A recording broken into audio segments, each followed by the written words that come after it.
మహాభారతం తత్వార్థం మననం చేసుకుంటున్నాం. బందీ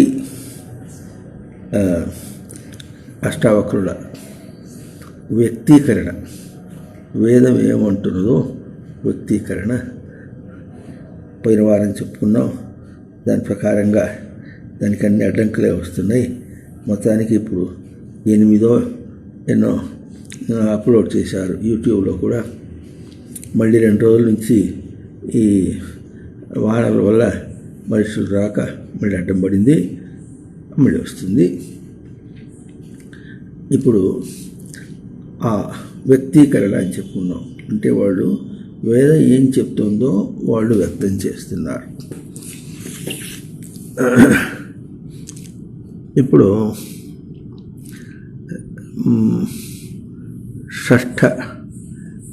షట్ అన్న పదం మీద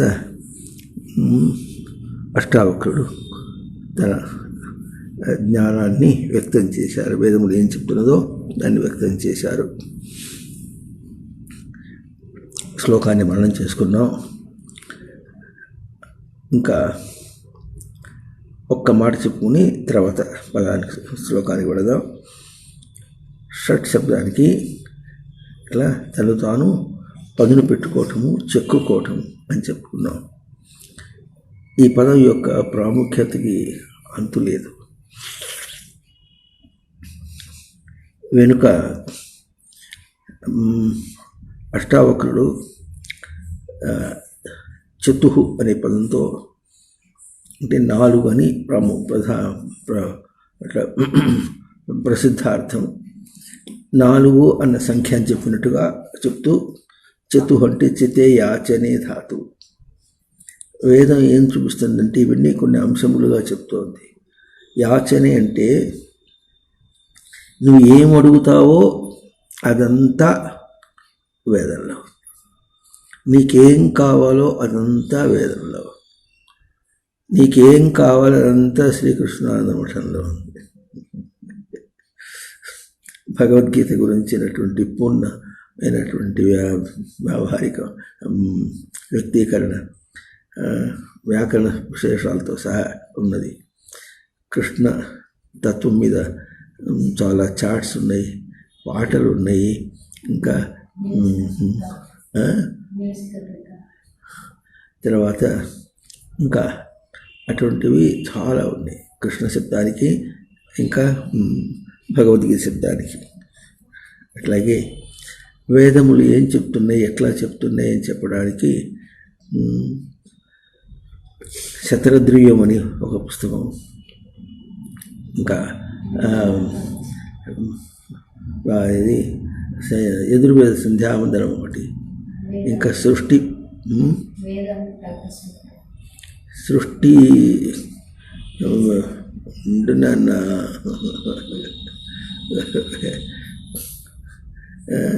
సృష్టి బీజం అని ఒక పుస్తకం ఉన్నాయి. ఇంకా వేదాంగముల గురించినటువంటి 6 పుస్తకాలు మన దగ్గర ఉన్నాయి. కాకపోతే 6వ పుస్తకం నిరుక్తం ఇంకా విడుదల కాలేదు, ఇంకా టైప్ కావాలి. అది మిగతా 5 పుస్తకాలు సిద్ధంగా, వ్యాకరణం పూర్ణంగా కేవలం వైదిక గ్రంథాన్ని అర్థం చేసుకోవడానికి ఎటువంటి పరిభాష ఉంటుందో ఆ విధంగా ఉన్నది. మామూలు వ్యాకరణం కాదు. ఆంధ్రప్రదేశ్లో బాగా ప్రచారంలో ఉన్నది ఆ పుస్తకం. కళాశాలలు కూడా ఆ పుస్తకాన్ని తెప్పించుకొని వాళ్ళు వాడుకుంటున్నారు. ఎందుకు చెప్పుకుంటున్నామంటే లోకల శ్లోకాలు కాదు, అది ఏం చెప్తోందో మనకు అర్థం కావాలి. ఈ విషయం ఇప్పుడు భారతంలో యేసు వచ్చిన తర్వాత మాకు చాలా చాలా సంతోషం వేసింది. ఎంత చెప్పుకోవాలో, ఏం చెప్పుకున్నామో అంతా చాలా తక్కువే. ఇంకా ఎంత చెప్పుకున్నా కూడా విశేషమే, చెప్పుకోవాల్సిందే ఉంది. ఇప్పుడు జతే యాచనే, మనకి ఏం కావాలో అదంతా వేదంలో. మనం ఏం తెలుసుకోవాలంటే వేదంలో చూడొద్దు, నీకేం కావాలో ముందు నీ దగ్గర చూస్తే దాన్ని వెతికితే దొరుకుతుంది. ఇప్పుడు మన వీటిలో ఎట్లా ఉంటుంది, మొబైల్స్ కానీ కంప్యూటర్లో కానీ ఎట్లా నెట్ కొడితే ఏమవుతుంది, సెర్చ్ కొట్టి సెర్చ్లో మనకి ఏం కావాలో చెప్తే అది ఎత్తి చూపిస్తుంది. అర్థమైందా? సెర్చ్ కొడితే ఏం కావాలో ఎత్తి చూపిస్తుంది. అట్లాగే నువ్వు సెర్చ్ కొట్టు, అది ఉందా, ఆ పుస్తకం ఉందా, ఈ పుస్తకం ఉందా అనద్దు. నీకేం కావాలో చెప్పు, దానికి తగినట్టు పుస్తకం మఠంలో ఉంటుంది. నీకేం కావాలో చెప్పు, అప్పుడు నీకేం కావాలో నీ కళ్ళల్లోకి వస్తుంది. అప్పుడు నీకు వేదంలో అది కనిపిస్తుంది, వేదంలో నీకు అది కనిపిస్తుంది. నీకేం కావాలో తెలియకుండా ఎక్కడో వెతుకుతూ, ఎవరేమి ఇస్తారో తెలియకుండా వెతుకుతూ పోతూ ఉంటే ఎట్లా దొరుకుతుంది? దొరకదు కదా. గుడికి పోయినాడు, దేవుడు కావాలి, అక్కడ ఏం కావాలి? కోరికలు కావాలి. త్రైవిద్యామాం సోమపా పుతపాపా యజ్ఞేరిష్టా స్వర్గతిం ప్రార్థయంతే. 3 వేదములను అనుసరించుకుంటూ యజ్ఞములు చేసి, అర్జున వీళ్ళ జ్ఞానం ఎట్లా ఉందో తెలిసిన, నన్ను ఆరాధన చేసి స్వర్గాన్ని కోరతారు. నన్ను కోరట్లే, స్వర్గాన్ని కోరతారు. తే పుణ్యమాసాద్య సురేంద్రలోకం అశ్నంతి దివ్యాన్ దేవభోగాన్. అడిగిపోయి అక్కడ మళ్ళీ మెడబెట్టి కడితే అయిపోయిన తర్వాత మెడబెట్టి కడితే మళ్ళీ మనిషి లోకానికి వస్తారు, మళ్ళీ విచారణ లోకానికి వస్తారు. మనిషి లోకానికి కాదు, విచారణ లోకానికి వస్తారు. మనిషి లోకం అంటే విచారణ లోకం అని, విచారణ లోకానికి మళ్ళీ వస్తారు. కనుక అర్థం చేసుకోవాలి. మనుషులు ఏం కావాలో ముందు తెలుసుకొని అడగాలి. తల నిండా చెత్త పెట్టుకొని, బుర్ర నిండా చెత్త పెట్టుకొని గ్రహింపు అంటే చెత్త అదంతా గ్రహిస్తానంటాడు. తన్ని గ్రహించాలి. ఒక్కటిని గ్రహిస్తే అంత గ్రహిస్తుందో. యజ్ఞాత్వా నేహ భూయోన్యజ్ఞాతవ్యమవశిష్యతి. ఏ ఒక్కటి తెలుసుకుంటే ఇంకా ఏది తెలుసుకోవాల్సిన అవసరం ఉండదు. అది తన దగ్గరే ఉంది, తన్ని గ్రహించడమే. అదంతా గ్రహించి చెత్తంతా లోపల పెట్టుకొని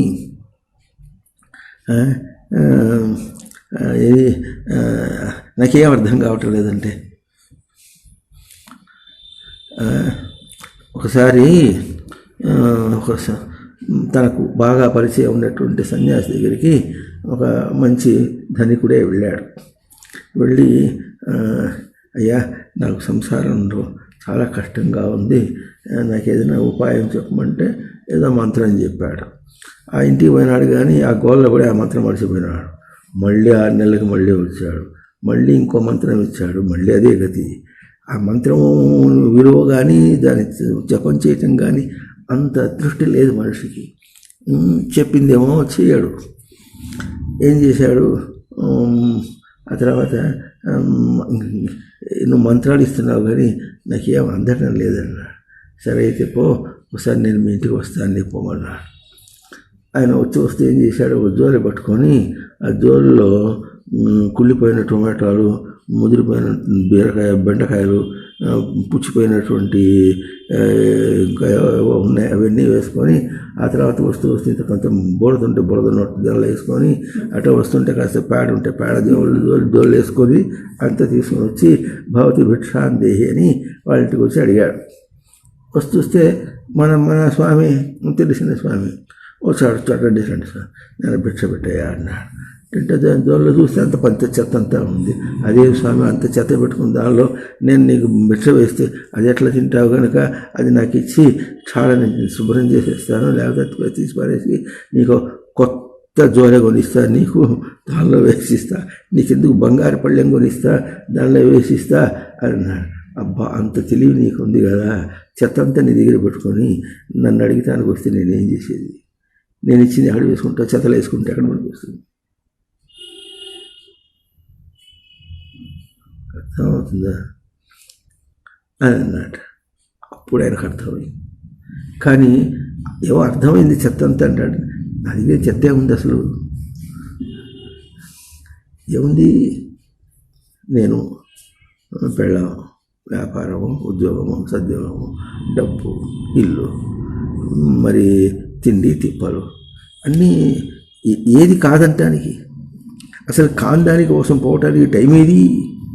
ఇవే నన్ను పీక్కు తింటున్నాయి అన్నట్టుగా ఉంటాడే కానీ చెత్త అంటే కూడా అర్థం కాదు. సూటిగా అర్థం చెప్పుకుందాం. చెత్త అంటే ఏది సత్యం అంటున్నావో ఏది అసత్యం అంటున్నావో గుర్తిస్తే మనం ఏం చేస్తున్నాం, సత్యమును అసత్యం ఉంటున్నాం, అసత్యమును సత్యం ఉంటున్నాం. ఇది చెత్త.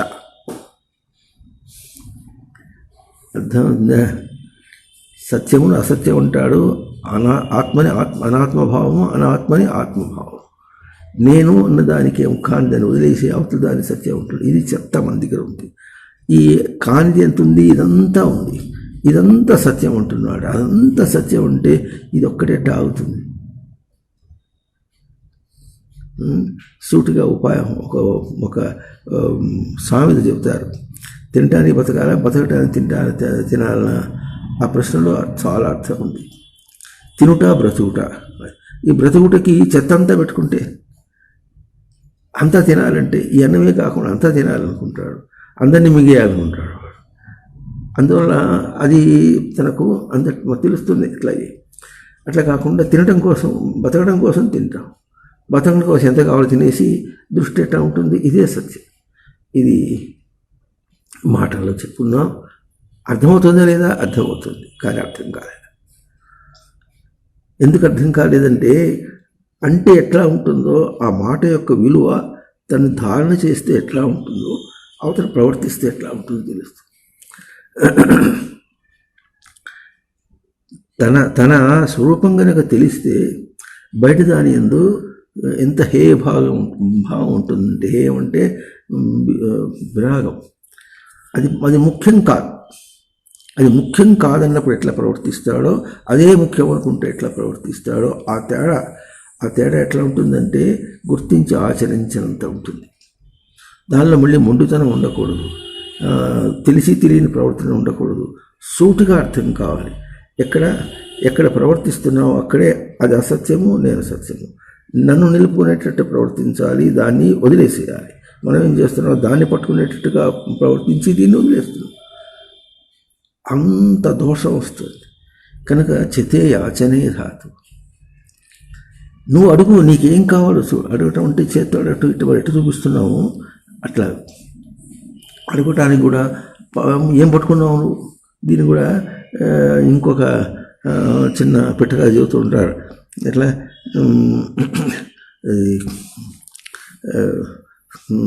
ఇంకో స్వామి దగ్గరికి, సన్యాసి దగ్గరికి ఇట్లాగే ఓ భక్తుడు పోయినాడు. స్వామి, నన్ను సంసారం పట్టుకుంది, చచ్చిపోతున్నాను, చాలా గోలగా ఉంది, ఏదైనా ఉపాయం చూపించాయా, బయటపడేట ఉపాయం చూపించమన్నట్ట. అట్లాగా సంసారం నేను పట్టుకుందా, అయితే వస్తా పదని, నేను మీ ఇంటికి వస్తా పోమన్నాడు. వచ్చి వాళ్ళ ఇంటికి పోయిన తర్వాత ఆయన చక్క అర్ఘ్యం పాద్యం అంతా చేశాడు. చేసిన తర్వాత ఏం చేశాను, ఇట్లా ఒక స్తంభం కనిపిస్తే సన్యాసి పోయి దాన్ని కౌలించుకున్నాడు. కౌగిలించుకొని అప్పుడు ఏమన్నాడంటే, చూడయా, ఈ స్తంభం నన్ను పట్టుకుంది, వదిలించయ్యా, మీ స్తంభం నన్ను పట్టుకుంది, మీ స్తంభం నన్ను పట్టుకుంది, వదిలించి అన్నట్టు. అదేం స్వామి అట్లా మాట్లాడతారు, స్తంభం మిమ్మల్ని పట్టుకుంది, నువ్వు స్తంభాన్ని పట్టుకున్నావా, అట్లా మాట్లాడుతుంది, ఇది అట్లయితే ఎట్లా ఉంటుంది అన్నాడు. అదే చెప్పిగా సంసారం నిన్ను పట్టుకుందంటే, సంసారం నిన్ను పట్టుకుందా, నువ్వు సంసారాన్ని పట్టుకున్నావా? పట్టుకోవటం అంటే ఇటు పట్టుకోవడం కాదు. సత్యం ఎప్పుడన్నావో, బయట విషయం సత్యం అనుకున్నావో అది నిన్ను పట్టుకుందన్నమాట. అది నేను పట్టుకున్నావు, దాన్ని నువ్వే దాన్ని పట్టుకున్నావు. అది సత్యం ఎప్పుడన్నావో దాన్ని నువ్వు పట్టుకున్నావు. అది అసత్యం అని ఎప్పుడు గుర్తించావో, లోకంలో ఎట్లా ఉంటుంది. రోడ్డు మీద పోతున్నారు, ఎంతమంది ఉన్నారు, ఎంతో పాటు పోతున్నారు. వాళ్ళు మనకు సత్యం కాదు. వాడితే ఎట్లా ఉంటాం? సత్యమైన వాడు ఉంటే వాడితే ఎట్లా ఉంటాం? అప్పుడు ఆ బుద్ధిని ఇదేగా. అప్పుడు పోల్చి చూసుకో, బుద్ధిని గుర్తించి చూసుకో. ఒక నియమం చెప్తే హిరణ్యాక్షవరాలు కొడతాడు, ఇంకా మీనమేషాలు లెక్క పెడతారు. ఇప్పుడు కాదు, ఇంకా ముహూర్తం సరిగా లేదు, ఎప్పుడో చేస్తా చూడు, నీకు నేను వస్తా. ఇప్పుడు మనకు ఒక ఆయన ఉత్తరం, స్వామివారికి ఉత్తరం రాశాడు, వస్తా, ఎప్పటికైనా వస్తా, ఏ జన్మకైనా వచ్చి మీ ఆశ్రమంలో గోడ మీద పాకే బల్లిలాగా అయినా పుడతా అన్నాడు. బల్లే పుడతాను, మీ ఆశ్రమంలో గోడల మీద పాకులాడతా అన్నట్టు. అంత గడివే పుట్టింది, అంత కొంపలు అక్కడ మునిగిపోతున్నాయా? ఒకసారి వచ్చిపోవచ్చుగా. ఎప్పుడో చచ్చి బల్లి పెట్టిన దాకా, నువ్వు చచ్చేదాకా, నువ్వు మళ్ళీ వచ్చేదాకా, బల్లే వచ్చేదాకా నేను కూర్చోవద్దు నీకోసం.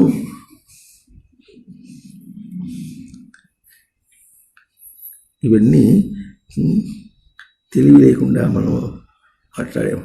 ఎంతసేపు అండి ఈరోజు అర్థమైందంటే అర్థం అవటం ఎంత, ఆ క్షణం ఎంత, ఈ అర్థమైందంటే ఇక్కడ ఆచరణ. అర్థం అంటే ఆచరణ, ఇది ఆచరణ. అక్కడికి ఈ షట్ శబ్దానికి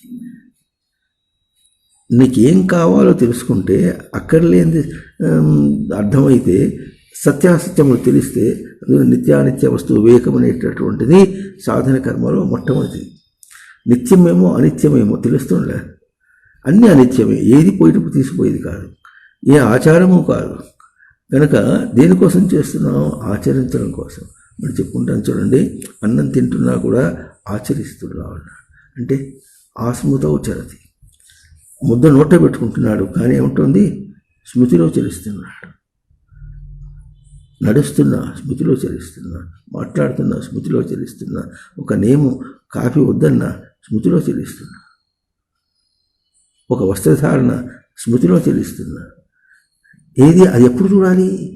దాన్ని వాయిదా వేస్తే అర్థమైందా? మరి ఇన్ని నియమాలు ఎన్నో ఉన్నాయి, లెక్క పెట్టిన 42 ఎన్నో ఉన్నాయి అక్కడ నియమాలు, కొన్ని అక్కడ ఉన్నాయి. ఆ నియమాల్లో ఆ నియమాలని చూపించినప్పుడు ఒక్కొక్కటి చేసుకుంటూ రావద్దు, టిక్ పెట్టుకోవద్దు, ఇది అయిపోయింది అని పెట్టుకుంటూ రావద్దు. ఏది అసలు అట్లా ఉందా, మీ దగ్గర లిస్ట్ ఉందా, నాకు తెలియదే అంటే, హిందూ ధర్మ సంరక్షణ మీ చేతిలోనే మీ దగ్గర ఉందా, నాకు తెలియదే అంటే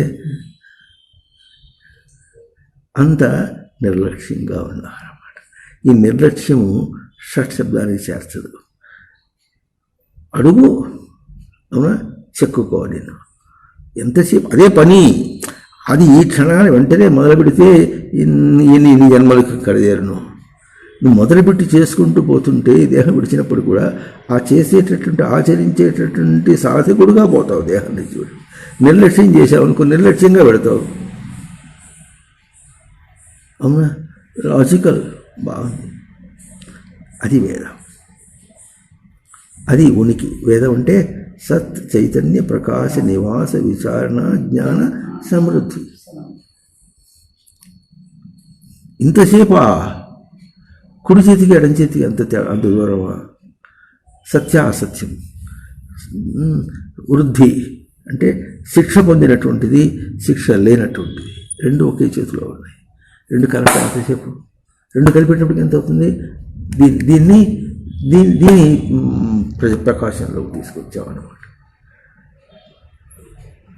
ఇంతకంటే ఇది సెన్స్లో ఇస్తుంది మనకు, అంటే అభౌతికమైన గ్రహింపులో ఇస్తుంది, భౌతికంగా ఇస్తుంది. రెండు కళ్ళు ఉన్నాయి, ఒక కన్ను ఇంకొక కన్ను. ఇది చూస్తుంటే అది చూస్తుంటే తేడా వస్తున్నప్పుడు కూడా మనం బ్యాలెన్స్ చేసుకున్నట్టు చూసుకుంటున్నాము. అవునా, సత్ అసత్ అంటే లోకంలో తిరుగుతున్నాం, అసత్లో తిరుగుతున్నాం. మనకు కావాల్సింది అవుతుంది. మనకు కావాల్సింది నిలుపుకుంటూ బయట తిరగటం అనేటటువంటిది మనకు తెలియని విద్య కాదు. ఇలా చెప్పినట్టుగా రోడ్డు మీద పోతుంటే మనకు అక్కడే అని వాడు చాలామంది ఉన్నారు, వాళ్ళని వదిలించుకుని మనం ఎటు తిరుగుతున్నాము, పోలిక అక్కడే ఉంది. నువ్వు ఏం చేయాలో చెప్తుంది. మనం ఏం చేస్తున్నాం? అక్కడి నుంచి నడిచి కంపకు చేరాలంతే.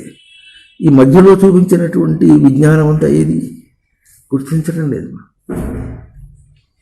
సాధకుడైన వాడు ఎట్టుంటాడంటే చెచ్చర పుట్టాలి వాడికి. ఇంతసేపు ఈ రోజున తెలిసిందంటే వెంటనే ఆచరించడం పెట్టుకుంటే, ఆచరించాలని పెట్టుకుంటే అతను ఇంతవరకు ఎన్నెన్ని దోషాల్లో తిరిగాడు. ఆ దోషాలని తప్పించుకోవాలి అంటే అర్థమవుతుందా? ఈ రోజున మొదలు పెడితే ఎప్పుడు తేల్తాడు? ఎందుకంటే మనం తెలిసినటువంటి విషయాలు కోకొల్లలు. అక్కడి నుంచి మనం ఒక దానిలో ప్రవర్తించేటప్పుడు ఎట్లా ఉంటుంది? ఒకటి మనం ఆచరించాలని దూకితే అప్పుడు తెలుస్తుంది మనకి ఎన్ని ఎదురు వస్తాయో. అర్థం. మనం ఏం చేస్తాం? గబుక్కున ఇది కాదు అదంటే సరే అంటాడు. అవతలది మన్ని ఎదిరించడానికి వస్తే దాన్ని ఒప్పుకునేటటువంటి వాడు, దాన్ని కోరినవాడు, దాన్ని నెట్టేయాలని కోరటంలే, తను నిలుపుకోవాలనుకోవటంలే. ఎట్లా ఉండాలి? అగ్నిలో దూకాలంటే ఏం చేస్తాడు? దూకు ఏముంది, ఎట్లా ఉంది? నీళ్ళలో దూకితే ఎట్లా ఉందో అగ్నిలో దూకితే అట్లా అయ్యాయి. అక్కడి నుంచి కింది దూకితే గాలిలో దూకితే ఎట్లాగో, నీళ్ళు అగ్ని దూకితే అంతే అట్లా అయ్యాయి. అంతేనా అని దూకుతాడంటే వాడు. నన్ను ఎంత ఆలోచన చేస్తాడు, నీళ్ళలో దూకమంటేనే ఆలోచన చేస్తాడు. అట్లా నీళ్ళలో దూకిన దానికంటేనో అగ్నిలో దూకిన దానికంటేనో ఆ మరణం కంటేనో చాలా మరణం ఇప్పుడు అనుభవిస్తున్నాం. దేహం పోతే మళ్ళీ ఇంకో దేహం వస్తుంది. మార్కెట్లో ఉన్నాయి 84 లక్షల జీవరాశులు శుభాలు ఉన్నాయి, ఏదైనా వస్తుంది. కానీ ఈ మృత్యు చాలా అపాయకరమైనటువంటిది. ఎటువంటి అపాయం? చచ్చిపోతాడు. దేహం విడిచిపెట్టిపోయినప్పుడు చాతకాని వాడి చచ్చిపోతాడు. మహాపాయకరం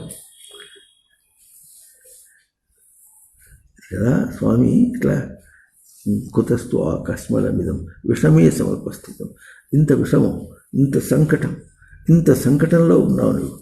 ఇంత సంకటంలో ఉన్న వాడివై కూడా అంత నిర్లక్ష్యం చేస్తావా నువ్వు? జీవితం అంతా, మరి భారతం ఏమైంది, జీవితం అంతా వెచ్చించి ఇంత దాకా వచ్చావు నువ్వు. ఎన్ని ప్రగల్భాలు పలికావు, దానికోసం ఎంత సాహసాన్ని తీసుకున్నావు, ఎన్నెన్ని అస్త్రాలు నేర్చుకున్నావు. నేర్చుకుని ఇక్కడ దాకా వచ్చి ఇప్పుడు వెనకంజ వేస్తావా? ఏమర్థమైంది నీకు? ఇప్పుడు కనిపించారా వాడు నా వాళ్ళు అని? అర్థమవుతుందా? అట్లాగే ఎప్పుడు కనిపించింది? వదిలిపెట్టమంటే నాది అంటాడు. ఇది వరకు నాది అన్నాడో, అవునని పోయినాడో, అవునో తెలియదు, కాదో తెలియదు. నాది అంటే నేనెవరు, అదెవరు కూడా తెలియదు. అది నాది ఎట్లా అవుతుంది? వీలునామా రాసినంత మాత్రం చేత అవుతుందా? మరి లేకపోతే రిజిస్ట్రేషన్ డిపార్ట్మెంట్లో రిజిస్టర్ చేసినంత మాత్రం నాది అంటే ఏం చేసావు? జేబులో పెట్టుకున్నావా? ఎంత అహంకారంతో మనం మాట్లాడతామో. అహం అంటే కానిదాన్ని అహం, కానిదాన్ని నేను అనుకోవటం, నాది అనుకోవటం. అక్కడ మీసం తిప్పకలసిన అవసరం లేదు. సత్వగుణంలో, శుద్ధ సత్వంలో అనుకున్నా సరే, కానీ నేనంటే. అందువల్ల బందీ అష్టావకుడు ఏం చేశాడంటే చతుహుకి షట్ శబ్దానికి ముడిపెట్టాడు. అవునా? మరి బందీ ఏం చేశాడంటే ఏక, తర్వాత ఏమో అది 3, తర్వాత పంచ. ఏక పొందుట, 3 దాటించుట. పొందేది ఎట్టుండాలి? దాటించేటట్టు ఉండాలి. కోరిక, వైరాగ్యమును లేక ఒక దోషమును, చెడలు వాటిని తీసేయాలనే కోరికే కనుక నీకు ఉంటే ఏమైంది? ఏం చూస్తున్నా? వాడెవడో శత్రువు కనిపించాడు, అడుగుతున్నాడు. ఇట్లా అనే కోరిక కనుక నీకుంటే అది తప్పకుండా దాటిస్తుంది. అది దాటిస్తుంది అని నమ్మకం నీకు ఉండాలి. ఆ దాటిస్తుంది నమ్మకం నీకుంటే అప్పుడు పచి విస్తార వచ్చదే, పచి వ్యక్తీకరణే. అప్పుడు నువ్వు వ్యక్తం అవుతావు. నువ్వు ఎట్లా అనుకున్నావో అట్లా నువ్వు వ్యక్తం కాగలవు. అట్లా వ్యక్తం కావడం కష్టమేం కాదు. ఇప్పుడు చూడండి, ఇట్లా అన్నావు అనుకోండి, ఇట్లా వ్యక్తం కావడం కష్టమేం కాదు. నాకు లోపల భావం ఉంది కనుక ఇట్లా అనేసాను, సరే అనగలం. ఆ మృదుభావం లోపల ఉంటే సరే, లేకపోతే సరే పో. ఎందుకు? అది ఉంది లోపల, సులభం. అది ఉంది కనుక టక్కన వచ్చేసింది. అవునా? Talk a while I will say what you are అన్నాడు. నువ్వు కాసేపు మాట్లాడు, నీ ప్రవృత్తి ఏంటో చెప్పేస్తా. వింటున్నారా లేదా? అది ఆయన బందీ వచ్చింది, ఆర్మీలో వచ్చాడు. ఈయన ద్వి అంటే అల్లుకోవటం. అల్లుకోవటం ఎట్లా ఉండాలి? కోరింది అది ఏదో అల్లుకోవటం అనేటటువంటి ఎట్లా ఉంటుందంటే, ఆయన తీసుకొచ్చిన గొప్ప విశేషం ఏంటంటే, బయటిది ఏదో అల్లుకుంటున్నట్టుగా, అతన్ని పెనవేసుకుంటున్నట్టుగా ఉంటుంది. కానీ తాను బయట అల్లుకుంటున్నాడు, పెనవేసుకుంటున్నాడని తనకు తెలియాలి. అర్థమైందా? అంటే వేలికి దారి దుట్ట అనుకో. ఇప్పుడు వేల ఆధారమా, దానం ఆధారమా? వేల ఆధారం. బాబిన్ అంటారు, చుట్టింది. వేల ఆధారం చుట్టింది. అట్లాగే అది చుట్టుకున్నా, నేను ఆధారం. అది చుట్టుకుందంటే ఎవరికి చుట్టుకుంది? నాకు చుట్టుకుంది. అవునా? నేను చుట్టుకున్నా. అన్వయ వ్యతిరేక న్యాయం. కనుక ఇప్పుడు ఏం కావాలి నీకు? నేను కావాలంటే నేను ఆధారంగా దాన్ని చుట్టుకో, అది కావాలంటే దాని ఆధారంగా తను ఇరుక్కోవాలి. అర్థమైందా? అది కావాలంటే నేను ఆధారంగా దాన్ని చుట్టుకోవాలి. ఇప్పుడు అటు కాకుండా అది కావాలంటే తనపై దాన్ని ఇరుక్కోవాలి. ఇరుక్కుంటున్నావా, చుట్టుకుంటున్నావా? అది కనుక ఏం కావాలి నీకు? ఏం కావాలో తెలుసుకొని అట్ట చెక్కుకో. నిన్ను ఎట్లా చెక్కుకుంటావు? మన ఉడి చెత్త లేదే కావాలి అను. ఆ మాట నీ దగ్గర ఉన్న మాటకి ఒక అర్థం స్వామి మనం వేదాంతం కూడా ఇస్తుంది. ఏమిటది? అధ్యాత్మం. అది ధారణ. నీకేం కావాలంటున్నావో ధారణగా చెప్పు. మున్నాలిక మాటలు కాదు. మున్నాలిక మాటలు అంటే తెలుసా మేము? పై మాటలు తెలుసా? మున్నాలిక అంటే నాలికే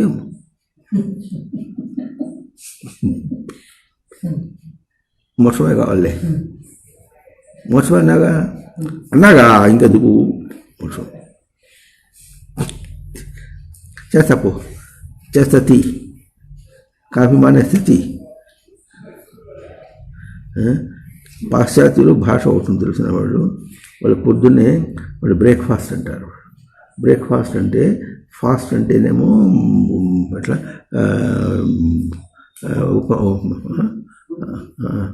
ఏమంటారు, ఉపవాసాన్ని తెంచేశాట. ఎప్పటి నుంచి ఉపవాసం ఉన్నాడు? రాత్రి తిన్నప్పటి నుంచి పొద్దున్న దాకా ఉపవాసం ఉన్నాడు. ఉపవాసం ఉండి దాన్ని బ్రేక్ చేశాడు. అట్లాంటి పాట పట్టుకొచ్చి ఎవరు ఉపవాసమా?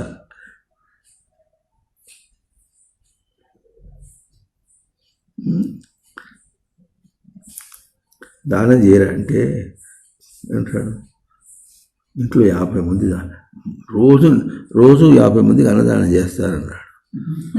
చాలా గొప్పవాడు. ఎక్కడ చేస్తాడు అసలు? 50 మందికి నీ ఎక్కడ దొరికారంటే దొరకటం ఏమిటి? అంత బిజీ ఉంది, అంత ఆశ్చర్యమే ఉంది కనుక. అర్థమైందా? 6 సంతానం నాకు. 6 సంతానానికి ఒక్కొక్కరికి 6 పుట్టారు. అప్పుడేంది? వాళ్ళే 36.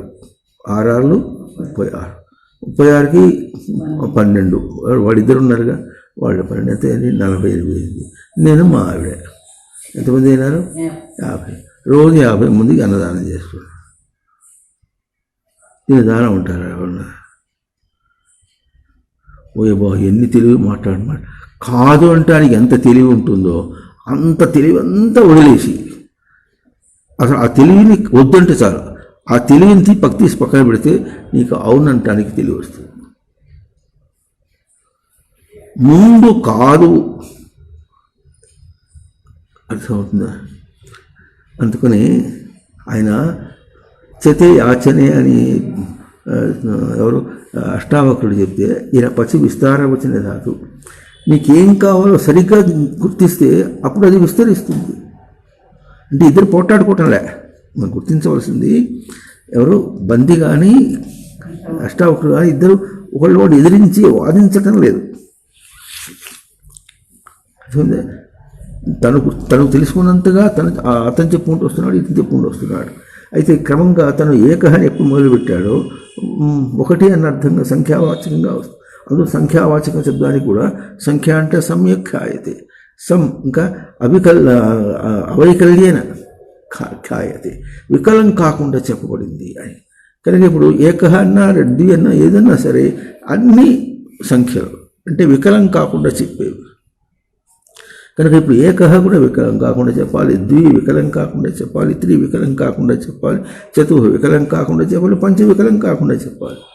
అవతల వాడు చతుహ అని చెప్పేటప్పటికి పంచతని చెప్పి పంచ కూడా వికలం కాకుండా చెప్పేటట్టు రావాలి. ఇప్పుడు పంచ ఒకటి చెప్తే షట్టు కూడా వికలం కాకుండా చెప్పేటట్టు రావాలి.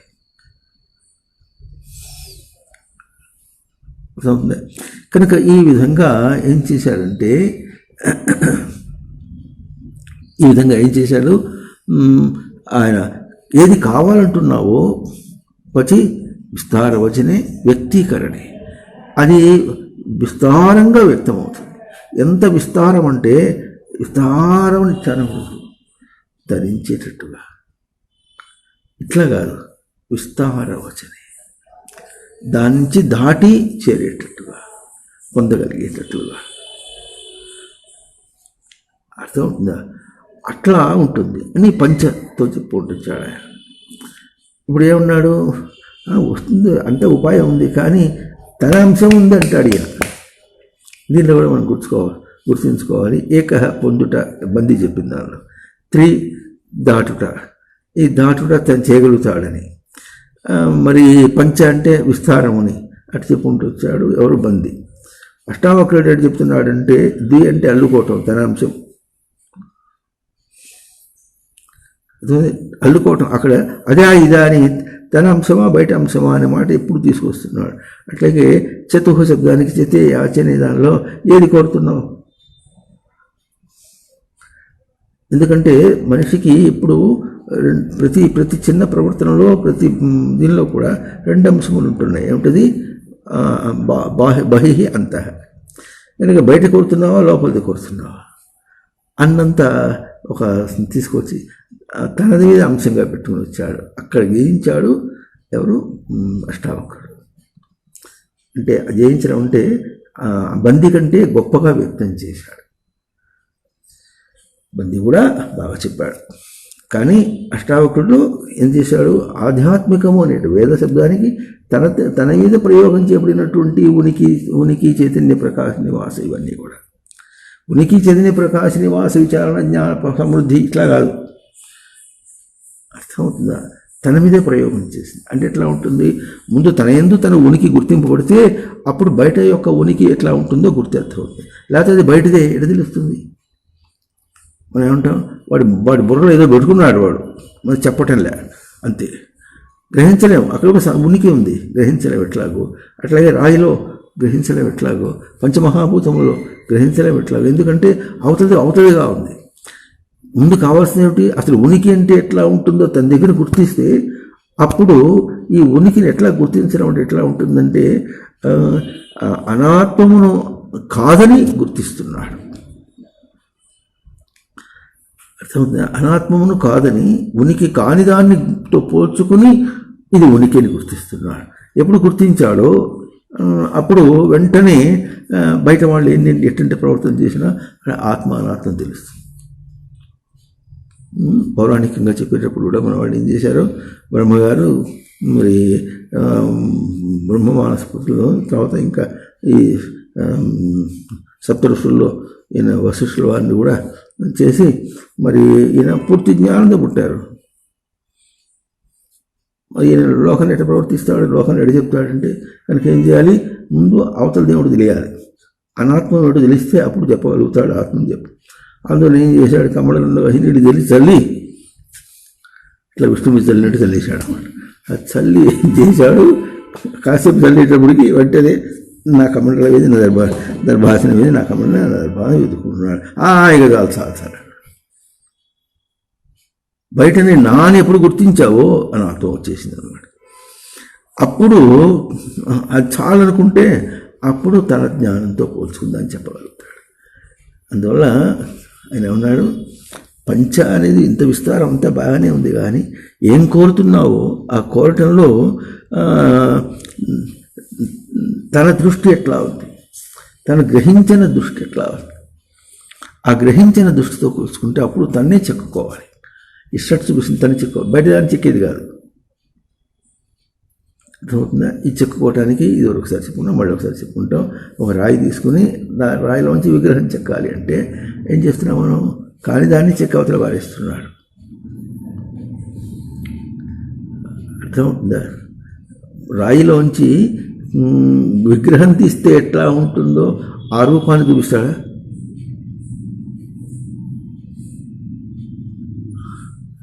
అర్థమవుతుందా? రాయిలోంచి విగ్రహాన్ని తీసేస్తే అది ఎట్లా డొల్ల, ఆ డొల్ల రూపం ఎట్లా ఉంటుందో అది చూపిస్తాడా? లేకపోతే అవతలది తీసేసి ఉన్న విగ్రహాన్ని తీసుకుంటాడా? చెక్కుకోవడం షట్ ఇది. అర్థమవుతుందా? అవతలదంతా మొత్తం నెక్కి అవతల వారిస్తే విగ్రహం ఉంటుంది. అంటే విశేషంగా తాను గ్రహించగలిగింది ఏమిటో తనకు తెలుస్తుంది. విగ్రహం అంటే అర్థం అది.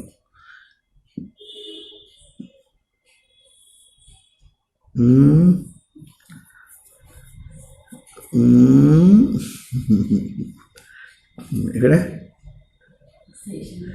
విశేషంగా గ్రహించడం. విగ్రహం అంటే విశేషేణ గృహ్ణాతీతి విగ్రహ, అది కాదు విగ్రహం. తను గ్రహించడం విగ్రహం.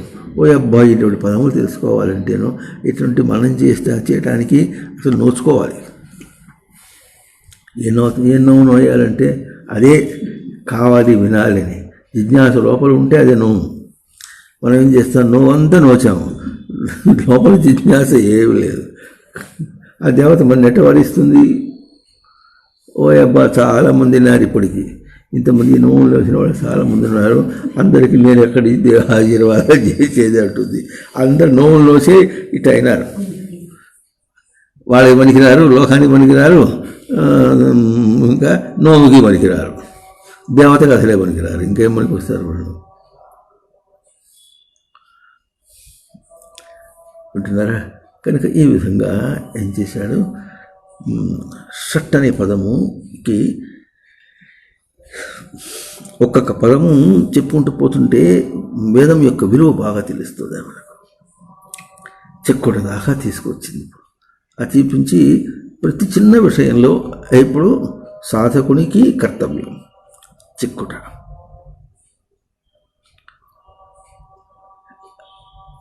అర్థమవుతుందా? సాధకునికి మంచి కర్తవ్యం చెక్కుట అనేటటువంటి. మన కృష్ణలీల పాటల్లో 3వ పాటలో చివరి చరణంలో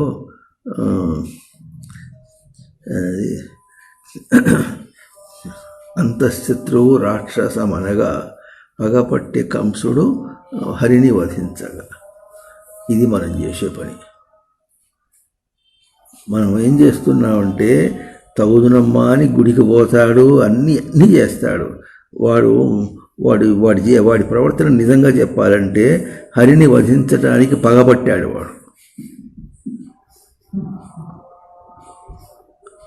కాదని పోతాడు దుంపదగా. గుడి పోయి అది గుడి గాడి నేను పోయొచ్చిన అంటే ఇలాగే అయ్యది ఆలయం పోయి ఉండగా నేను అచ్చుటికి పోయి ప్రవేశించి దర్శనము గావించుకుని వచ్చి తిని అంటాడు. అయ్యది ఆలయము ఎప్పుడన్నావో అంతే, అది అక్కడ, నువ్వు ఇక్కడ. నువ్వేం పోతావు అక్కడికి? అర్థమవుతుందా? బయట దాన్ని ఇప్పుడు బయట చూశాడు, అది కోపం వస్తేటే అయిపోయేవాడు. వాడు మఠాధిపతి అయినా సరే, వాడు ఇంకా ఎట్లా మతాధిపతి అయినా సరే, మఠాధిపతి అయినా సరే, దేని పనికిరాడు. అయ్యా శాస్త్ర ప్రమాణం లేకుండా చెప్పే సన్యాసుల దగ్గర పోకండి అనేవాళ్ళు ఉన్నారు కొంతమంది. ఆయన శాస్త్రంతో ప్రమాణం రామాయణం చెప్పిందా లేదా? రామాయణంలో రాముడు మాంసం తినాలని రాసిందా లేదా? నువ్వు రామాయణం చూడకుండా శాస్త్ర ప్రమాణం తెలియకుండా మాట్లాడుతూ ఉంటాడు. ఆయన తెలిసిన శాస్త్ర ప్రమాణం అది.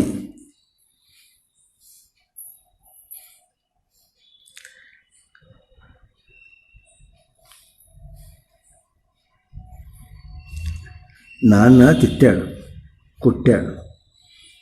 తిట్టాడా లేదా? కొట్టాడా లేదా? తిట్టినోడిని కొట్టిన ఏం చేయాలి? తిట్టాలి, కొట్టాలి. ఇది శాస్త్ర ప్రమాణం. అంటే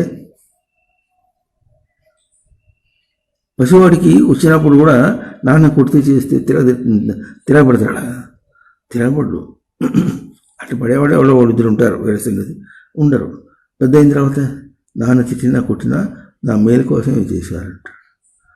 అంటే ఇప్పుడు ఏం చూడాలి? ఏం చూస్తున్నావు? తిట్టుని చూస్తున్నావు, కొట్టుని చూస్తున్నావు? ప్రవచనం చెప్పేటప్పుడు స్పష్టంగా వాక్యాలు చెప్తే కోపం అంటే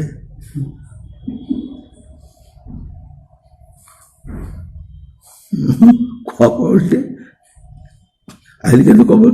నిన్న మొహం చూశాడు, నీ మొహం చూశాడా ఎప్పుడన్నా? నువ్వు ఇప్పుడేగా వస్తే నీవేం కోపం? నేను రాక్షసం ఇప్పిక్కుతున్నటువంటి నీవే కనుక అందరటే ఉన్నారు లోకంలో.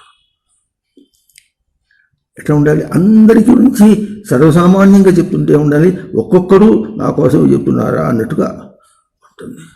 ప్రతి ఒక్కరికి అట్టే నా కోసం చెప్తున్నాడు, బుధాలు తొనుక్కునేటట్టుగా చూసుకొని తప్పు చేస్తున్నా సవరించుకోవాలి అనేటటువంటి ఇంగిత జ్ఞానం కలిగేటట్టుగా చెప్తారు. అట్టగే చెప్పాలి. మడిగట్టుకు చెప్తే ఎట్లుంటుంది?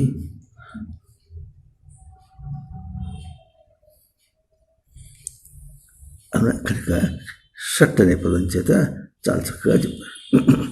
మళ్ళీ ఆయన ధోరణిలోనే ఎవరు బందీ చెప్తున్నాడు. బందీ ఏం చేశాడు? సప్తమి అని తీసుకున్నాడు.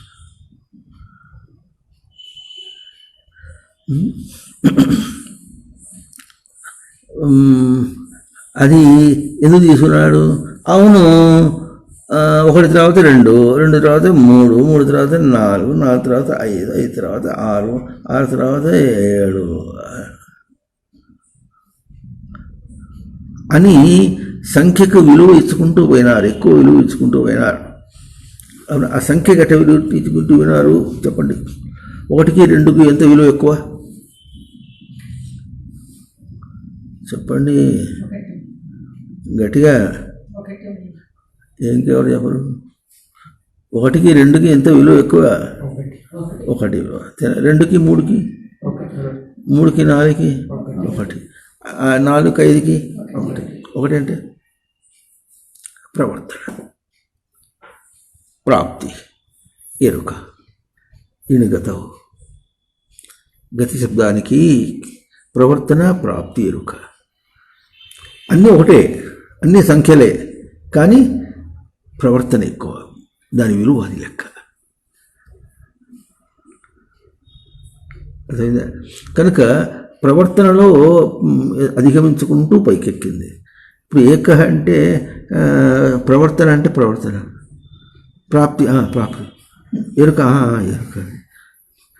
రాని నేను అద్దాను, నేను తీసుకొని నేను కొంచెం పోతా మా ఇంటికి అంటాడు. ఎట్లా తీసుకుపోతావు? ఏం తీసుకుపోతావు? పొందుటంటే ఏమర్థం ఇది? ఒక మాట చెప్తాం. మొన్ననే పరీక్షలు అయిపోయినాయి. ఇప్పుడు ఏమొస్తుంది? రిజల్ట్ వస్తుంది. పాస్ అయినా. పాస్ ఎవరు తీసుకుంటాడు? నేనే పొందా. He attained success, he attained pass, పొందాడు. ఏది ఎక్కడుంది? ఎక్కడుంది? ఏది తన దగ్గర? ఏది? జేబులో ఉందా? లేకపోతే కొంగు కట్టుకున్నాడా? లేకపోతే ముక్కులు ఇరుక్కుపెట్టాడా? పళ్ళలో ఎరగబెట్టాడా? ఎక్కడ పెట్టుకున్నాడు? చెవులో అడ్డం పెట్టాడా? ఏమిటో ఏం సామర్థ్యం ఉండు. నువ్వు ఇవాళ ఎక్కడెటో ఇవాళ నక్కలు దొక్కొచ్చావా, తోకలు దొక్కొచ్చావా? అడిగిందని సరిగ్గా సమాధానం చెప్పాలి. నువ్వు పాస్ అయినావు అన్నటువంటిది ఆ ప్రాప్తి ఎక్కడుంది? ఏ అవగాహన? అవగాహన స్వరూపం ఎటు చెప్పు. అవగాహనలో ఉన్నది అంటే పాస్ అయ్యి మళ్ళీ ఇంకో ఎంసెటో నీటో పీటో ఉండు. నీటో పీటో రాస్తే దానిలోనేమో ర్యాంక్ వెనక్కి వచ్చింది. ఇప్పుడు పాస్ అయింది ఎక్కడ పోయింది?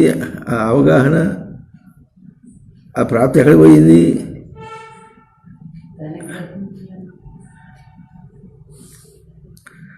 సరిగ్గా చెప్పాలి. లేదు, ఉన్నది అంటే ఎట్లుండాలి?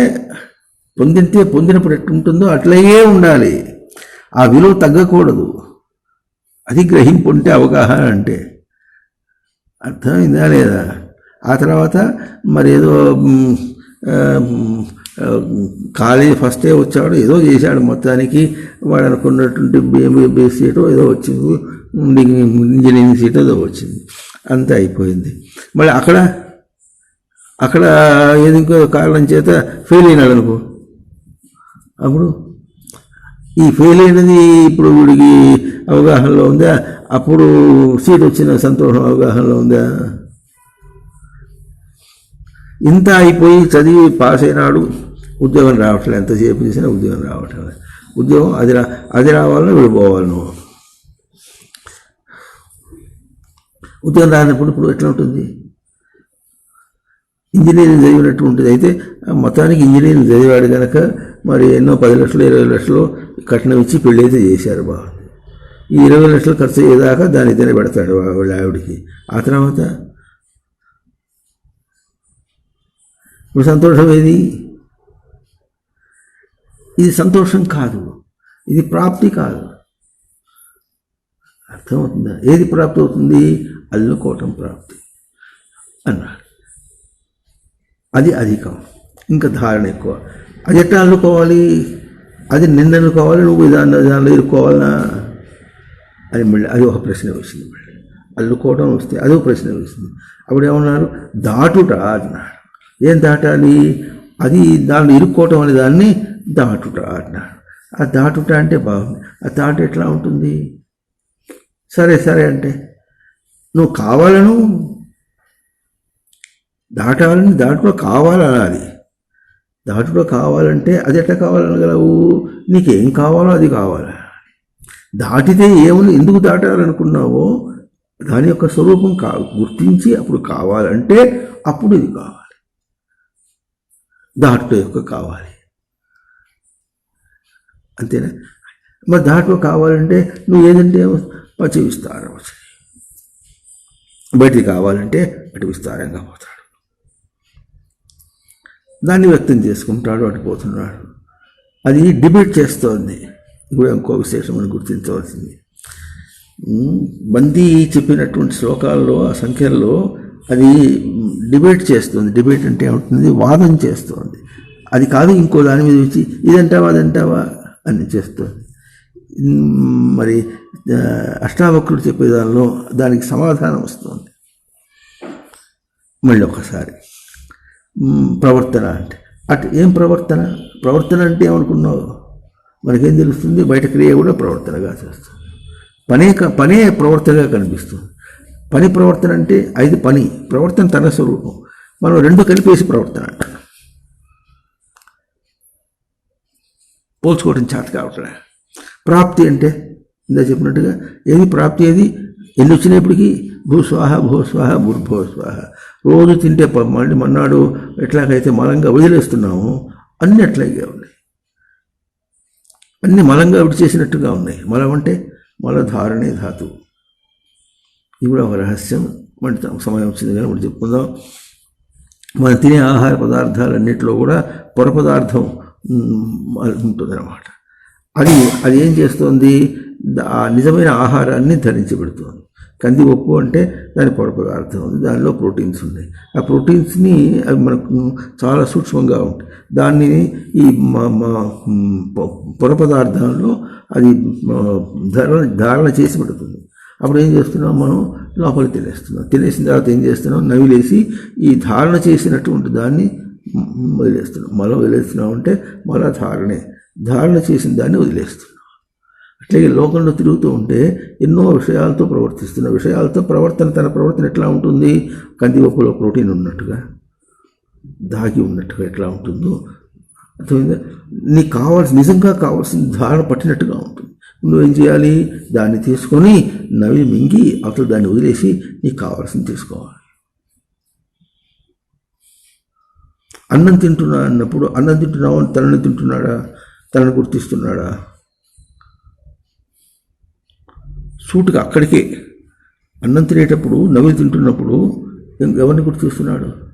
అన్నం లోపలికి పోతుంది. ఎక్కడికి పోతుందో తెలియటంలే, ఏమవుతుందో తెలియటంలే. తనకేం తెలుస్తుంది? ఒకప్పుడు అన్నం లోపలికి దేహానికి అన్నం లేనందువల్ల దేహం డసిపోతే బలహీనానికి వస్తే ఆ బలహీనం పోయేటప్పటికి దేహం బలహీనం పోయేటప్పటికి దాన్ని నాకు కావాల్సినట్టుగా గుర్తించుకోగలుగుతున్నాను, చేసుకోగలుగుతున్నాను అని తన పర్పస్ ఓరియంటేషన్, తనకి ఏం కావాలో దాన్ని గుర్తిస్తున్నాడు. అర్థమవుతుందా? అర్థమవుతుందా లేదా? అన్నం లోపలికి పోతుంటే తనకి ఏం తినటం లేదు. అనుకో ఎప్పుడు ఏం చేసిందో కూడా తెలియదు.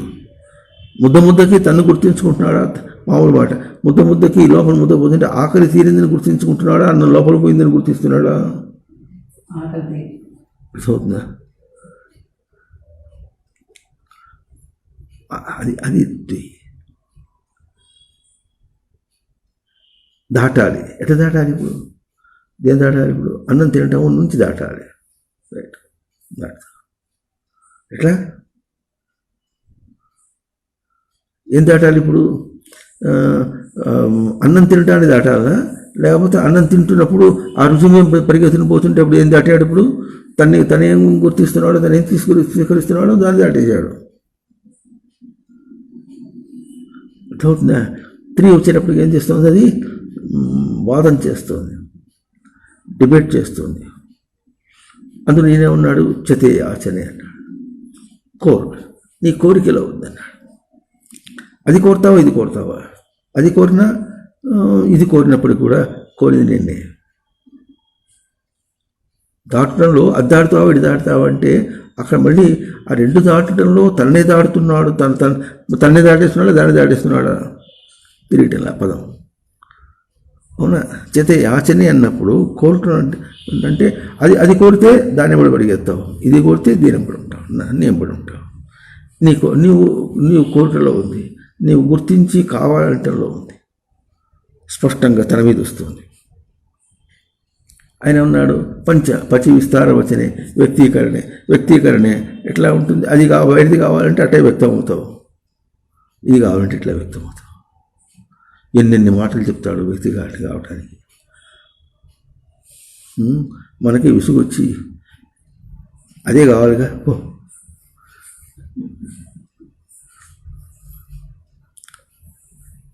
ఇది లేనిపోంది ఆడిపోతే ఇరుక్కుంటావు అని చెప్పి సోది గంటసేపు రోజు సంవత్సరం పొడుగున 10 సంవత్సరాలు వాడికి చెప్పినా రోజు 10 వదిలిపెట్టకుండా 10 సంవత్సరాలకు వచ్చినా సరే అక్కడ ఏదో చెప్పి మొత్తానికి అదే బాగుందంటాడు, అదే వ్యక్తం అవుతాడు. వెంటనే అట్ట కాకుండా ఇది కావాలంటావు అనుకో, ఇది విస్తారం అవుతుందంటావు. దీనికి విస్తారం ఏముంది? ఉన్నదే. విస్తారం అంటే విశేషణ తారయతి, లేదా విశేషణ తరతి అంటే దాటో, తారయతిని దారిస్తుంది. దీనికి వాదన లేదు, వ్యక్తం అవుతుంది. ఎక్కడ వ్యక్తం అవుతుంది? నువ్వు చేసే ప్రతి మాటలు, ప్రతి ఇంద్రియ చేష్టలో కూడా వ్యక్తం అవుతుంది. కనుక ఇప్పుడు ఏం చేయాలి? చెక్కుకో. అక్కడ మళ్ళీ వాదన లేదు.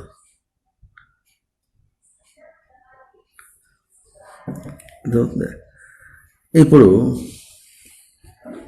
సప్త అనే పదంలో శ్లోకం చెప్తున్నాడు. ఎవరు? బంతి చెప్తున్నాడు. షప సమవాయే ధాతువు చూపించాడు. సమవాయం అంటే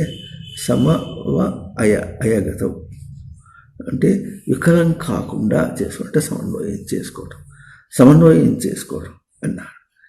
ఏం సమన్వయం చేసుకోవాలి? ఎట్లా సమన్వయం చేసుకోవాలి? ఏది ఆధారంగా సమన్వయం చేసుకోవాలి? ఇప్పుడు చెక్కుకోమని వెనకాల షట్ శబ్దంలో వెంక చూపించాడు. ఎవరు? అష్టావక్రులు. ఇప్పుడు ఈయన సమన్వయం చేసుకోవటం అంటే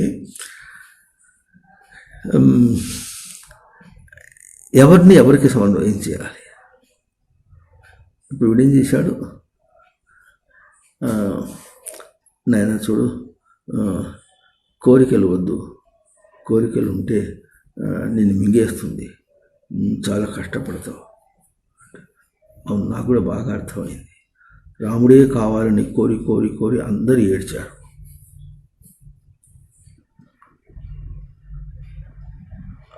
అర్థమైందా? మేము సంతోషంగా ఉన్నాం. అటు చెప్తాడు. ఉంటున్నారా లేదా?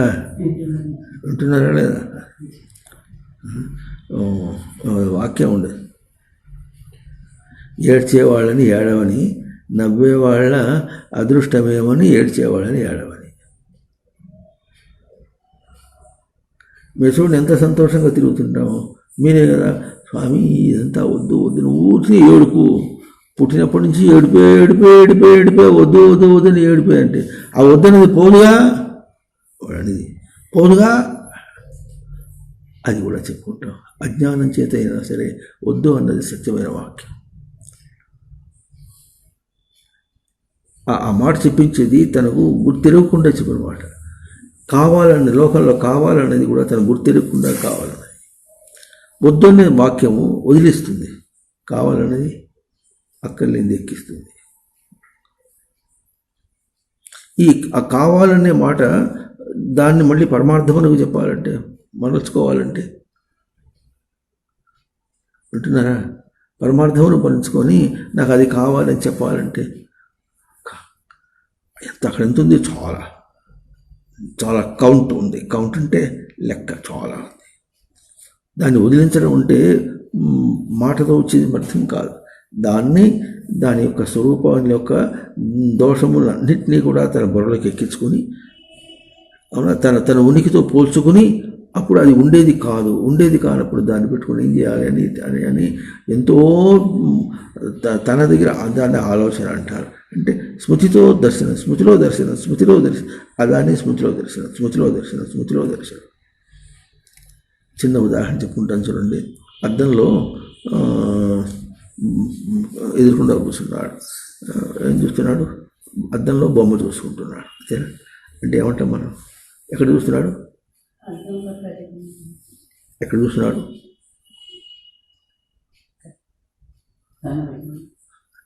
ప్రతిబింబం ఎక్కడ చూస్తున్నాడు?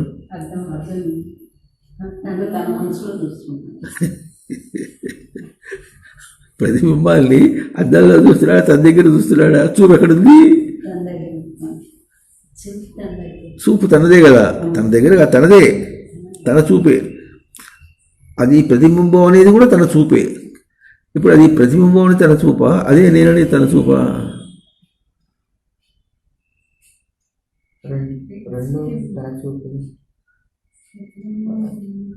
అదే సమన్వయం చేయాలి. ప్రతిబింబాన్ని తనతో సమన్వయం చేసినప్పుడు తను గుర్తించడానికి ప్రతిబింబంతో పోల్చుకుని నేనని గుర్తించుకోవాలన్నా, తన చూపుతో పోల్చుకుని నేనని గుర్తించుకోవాలన్నా? తన చూపుతో చూసినప్పుడు ఏం తెలుస్తుంది? తన చూపులో ఏం చూపిస్తుంది?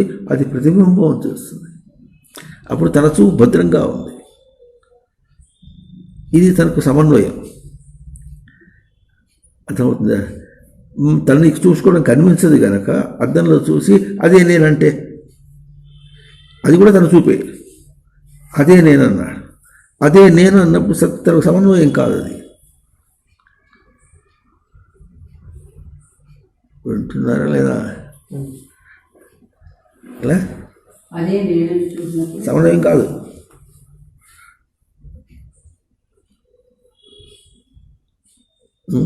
ఎన్ని ఉన్నాయి? చాలా ఉన్నాయి. దేహాన్ని ఇక్కడ పాపిడి సరిగ్గా లేదు, పాపిడి ఏం చేయాలి? ఇప్పుడు సర్దుకోవాలి. పాపిడి సరిగ్గా లేదు, ఎక్కడ చూశాడు? అక్కడ చూశాడు.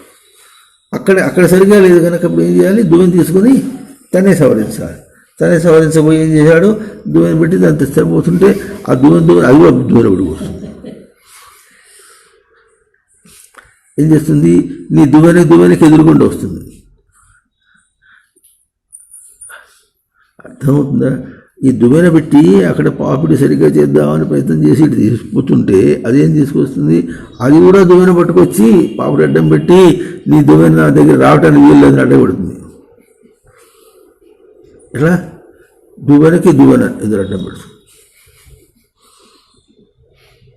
ఇప్పుడు ఏం చేయాలి? ఎట్లా చేయాలి?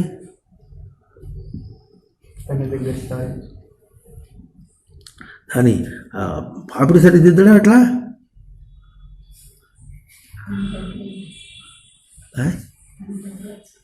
చదివేశారు, బాగుంది. అంటే ఏం జ్ఞానం అది? తన దగ్గర దిద్దుకోవాలి, బాగుంది. ఏం జ్ఞానం అది? ఏం జ్ఞానం? తెలియకపోతే నీకు జ్ఞానం కాలేదు. పని చేశావు కానీ నీ జ్ఞానం కాలేదు. తన దగ్గర దిద్దుకోవాలి, బాగుంది, అందరూ చేస్తున్నారు. మీరు చూసారు ఎప్పుడన్నా పిచ్చుకలు అద్దాలు నిలబెట్టుంటే అది ఇట్లా ఎగిరిపోయి దాని మొహం చూసి కొడుకుని దాన్ని కొడుతుంది.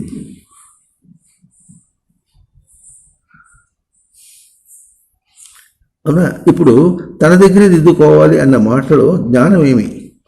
చేస్తున్నావు ఏమనకుండా గబుక్కని ఏం చేస్తావు? ఒకసారి పడితే అది ఎట్లా వస్తుంది తన అర్థమైనట్టుగా అయిపోయి తన దగ్గర దిద్దుకుంటాడు. దిద్దుకుంటే అట్లా అప్పుడు ఏం చేస్తాం మనం? బొట్టు పెట్టుకోవాలంటే అద్దం కావాలంటే అద్దం పెట్టుకుని ఇక్కడ బొట్టు పెట్టుకుంటే అక్కడ పెట్టుకుంటున్నాడు, ఇక్కడ అక్కడ చూసుకుంటున్నాడు, పెట్టుకుంటున్నాడు, ఇక్కడ అక్కడ చూసుకుంటున్నాడు. అదేంటి అక్కడ ఏం చేసేది? దాన్ని రిఫ్లెక్షన్ లాగా వాడుకున్నాడు. రిఫ్లెక్షన్ అంటే పరావర్తనం.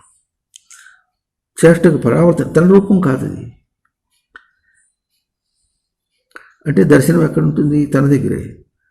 సవరణ ఎక్కడ ఉంటుంది? తన దగ్గరే ఉంటుంది అని తెలిసి, ఇంత గొప్ప జ్ఞానాన్ని చెప్తూ ఉందనే మాట తెలిసి అప్పుడు ప్రవర్తిస్తే అప్పుడు సపసంవాయం. అది తెలియకుండా అవతల గుర్తించడం అంటే ఏమిటి తెలియకుండా, ఎట్లా గుర్తించాలో తెలుసుకోకుండా, గుర్తింపు అంటేనే ఏమిటి తెలియకుండా, అసలు గుర్తిస్తున్నాను ఏం తెలియకుండా ఏం చేస్తున్నా? బొట్టు పెట్టుకున్నా, పాపిడి దిద్దుకున్నా, బొట్టు పెట్టుకున్నా అనే మాట్లాడుతున్నాం. కానీ వింటున్నారా లేదా? పాపిడి దిద్దుకుంటున్నా, బొట్టు పెట్టుకున్నా అని మాట వ్యావహారికంగానే మాట్లాడుతున్నాం. కానీ అక్కడ ఏమవుతుంది? తన చూపు ఉంది, తన చూపుని ప్రవర్తింపచేస్తున్నాడు. తన దేహాన్ని అక్కడ చూపించాడు, అక్కడేమో ప్రతిబింబం వచ్చింది. ఆ ప్రతిబింబాన్ని, అది ప్రతిబింబాన్ని తనే గుర్తించాడు కనుకనే దానిపోయి బొట్టు పెట్టట్లే. అవుతుందా లేదా? దాన్ని పెట్టట్లే, తనే పెట్టుకుంటున్నాడు. తన దేహానికి బొట్టు పెట్టి దాన్ని చూసుకుంటున్నాడు. ఇంత జ్ఞానం లేదు. గొప్ప నీ మొహాన్ని కనిపించకపోతే అతను చూసుకుంటా అంటాడు.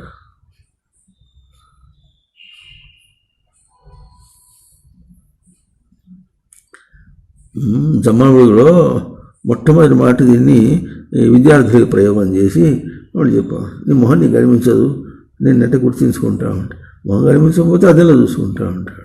అద్దంలో చూసుకుంటా ఉంటే మీరు భలే సైంటిస్టులు, మీరు అద్దంలో ఏం కనిపిస్తుంది? ప్రతిబింబం కనిపిస్తుంది. నువ్వు కనిపిస్తావా? ప్రతిబింబం చూసి నేనంటావు. అంతదాకా పోదు. సైన్స్ ఎంత దాకా చూపించింది? అద్దంలో ప్రతిబింబం చూసుకుంటా, అద్దంలో చూసుకుంటా, అంతవరకు చెప్పింది సైన్స్. అద్దం తయారు చేయాలంటే దానికి గ్లాస్ తీసుకోవాలి, దానికేమో వెనకాల బాగా మంచి పాలిషింగ్ చేయాలి, ఆ వెనకాల ఏం చేయాలి? డాక్సైడ్ పూసేయాలి. అదేదో పూస్తే అప్పుడు ఏమవుతుంది? దాంట్లోంచి మనం చూసుకోవచ్చు. అంటే వెనకాల అవతల ఏం కనిపించకుండా చేశారు. ఆ వెనకాల తీసేస్తే ఏమవుతుంది? దీనిలోంచి అవతలది కనిపిస్తుంది. అవతలది కనిపించకుండా దాన్ని ఒపేక్ చేశారు. చేస్తే అప్పుడు నీది కనిపిస్తుంది.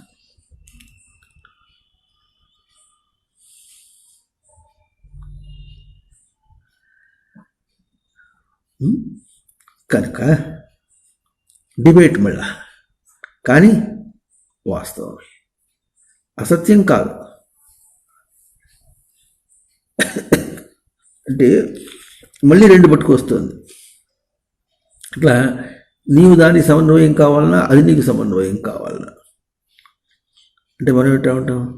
గబుక్కన మన దృష్టి ఎట్లా ఉంది? అదే సత్యం అనుకుంటున్నాం కనుక అదే, దానికే నేను సమన్వయం కావాలి. కాలేజీలో అక్కడే ఉంది, డిగ్రీ ఉంది, పీజీ ఉంది అంతా. ఇప్పుడు నేను అక్కడ పోయి కాలేజీలో ప్రవేశించి నేను అర్హతను సంపాదించి కాలేజీలో సంపాదించి డబ్బులు కట్టి జీతం కట్టి రోజు పోయి చదువుకొచ్చి మళ్ళీ పరీక్ష పెట్టడానికి మళ్ళీ పైసలు కడతాడు. రూపాయలు కడతాడా? పైసలు కాదు, అవునా? మళ్ళీ పైసలు కట్టి మళ్ళీ ఇప్పుడు పైసలు అంటే రూపాయలు అంటే ఏమంటారు? ఫీజు కట్టి. ఏం కడతారు? ఫీజు కట్టడం అంటే, ఫీజు అంటే ఏమిటో. ఫీజు ఎట్లా కడతారండి? జీతం కట్టడం అంటే అర్థమవుతుంది. ఆర్ పే ఫీజ్, అదైనా సరే అర్థమవుతుంది. ఫీజు కట్టడం అంటే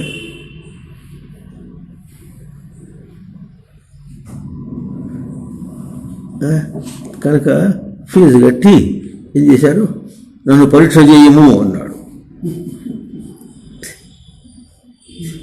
చేస్తారా అన్నాడు. కొత్తగా ఇప్పుడంతా ఈ కరోనా గోళ వచ్చేటప్పటికి చదువు చెప్పిన ఆన్లైన్లోనే, పరీక్ష రాసినా కూడా ఆన్లైన్లోనే. పరీక్ష రాస్తే ఆన్లైన్ ఎట్లా ఉంటుంది?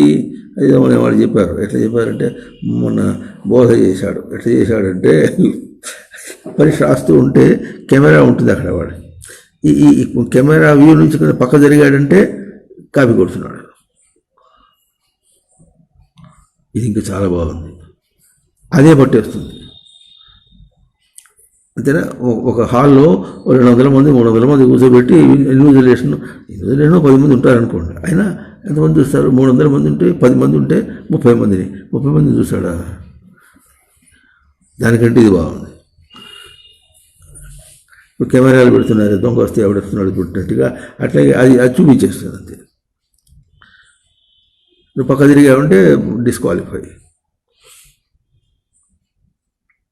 రేపు ఎందుకు వచ్చామా? తను నాకు పరీక్ష చేయను అని అడిగితే అప్పుడు అంటే ఇప్పుడు ఏం చేశాడు? తనను పోయి దానికి అన్వయమైనాడు. ఇట్లా జీవితం అంతా ఇటే తిరిగి, జీవితం అంతా అట్టే జీవించుటంతా ఇట్లాగే. ఇది జీవితం కాదుగా. జీవితం అంటే ఇట్లాగే అనుకుంటే అని అర్థం. ఆకలిస్తే అన్నం పెట్టాలి. అన్నం తిన్న తర్వాత ఏమవుతుంది? అన్నం తింటే మళ్ళీ దేశాలు పడవచ్చు. అర్థమవుతుందా? ఇది చేసి మళ్ళీ చెప్పండి, ఏం గట్టిగా చెప్పరే, మళ్ళీ దేశాలు పడవచ్చు. అర్థమవుతుందా? అని అలవాటు చేసుకుంటూ పోతుంటే అన్నం తిన్న విలువ ఏం తెలుస్తుంది?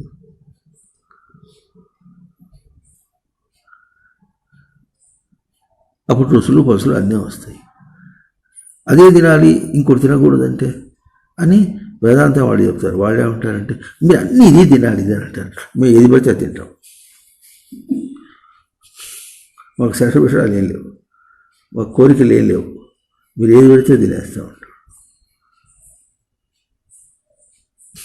ఇది కోరిక కాదు. వాడేమంటాడు, ఇది తింటే ఇట్లా అవుతుంది కనుక అని చూసుకొని ఏది తినాలో దాన్నే తింటాడు. అంటే దేహానికి ఏది సరి అవుతుందో దాన్ని చూసుకుని అటువంటివే తింటాడు, కానీ ఇంకోటి తినడు. ఇది కాదు, అది ఉంది, రైట్, దేహానికి సమ్మతం అయితే రైట్ తింటాడు. వాళ్ళు ఏమంటారు, అన్నీ తినాల్సిందే,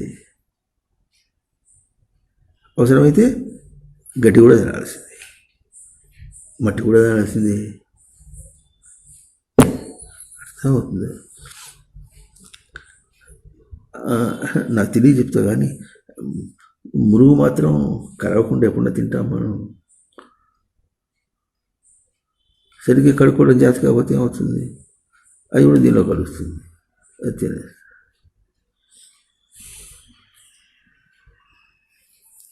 మామిడి పండు కొనుక్కున్నాడు, అక్కడికక్కడ కొరికి తినేస్తున్నాడు. అది కడుక్కోవాలని తెలియదు. అన్నిటికీ కడుక్కోవాలంటే ఎట్లా అవుతుంది? చాదస్తాం. ఒక వేదాంతి అంటున్నాడు చాదస్తాం అని.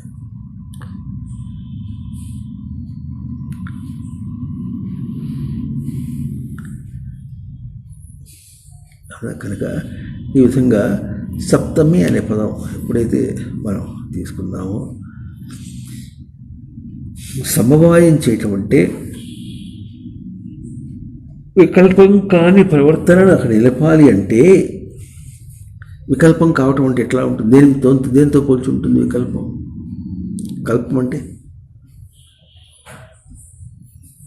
వికలం అంటే, కలం అంటే శబ్ద సంఖ్యానం. వికలం అంటే పలికించి అన్వయం చేసుకుంటున్నాడు. ఎట్లా ఉంది? అది వ్యతిరేకంగా వస్తుంది.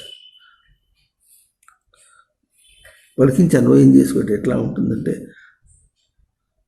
ఐ సెడ్ డాన్స్ అన్నాడు,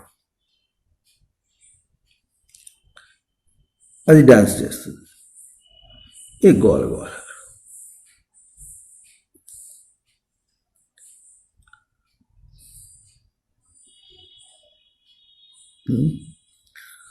ఏదో మాట అంటాడు, ఆవిడ ఏదో చెప్పబోతుంది, ఉరివి చూస్తాడట.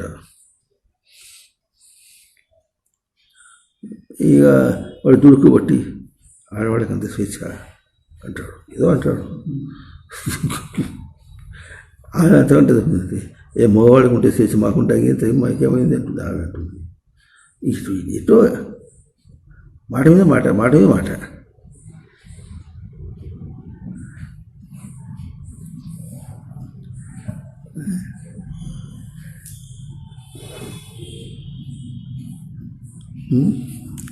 ఇప్పుడు విశేషం ఏమిటంటే, ఎందుకు చెప్పుకోవడానికి ప్రయత్నం చేస్తున్నామంటే,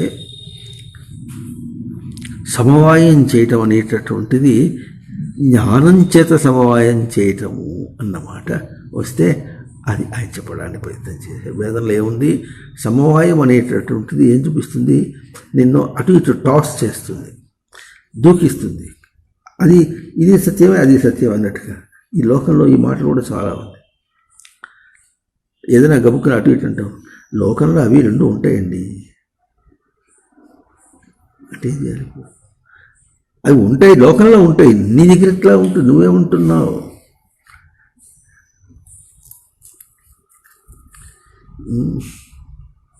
అయ్యా ఇప్పుడు అంతా కల్తీ ఉందండి, అంత కల్తీ ఎక్కడైతే అక్కడంతా గోలగా ఉంది అంటే అంతా గోలగానే ఉంది. ఇప్పుడు ఏం చేస్తాం ఏమిటి? ఉన్నదేదో కొనుక్కొని తినాల్సిందే, పొట్ట నింపుకోవాల్సిందే అంటాడు. కల్తీగా ఉంటే ఉన్న అంత లోకం అంతా అట్టగా ఉంది. ఏం చేస్తామంటే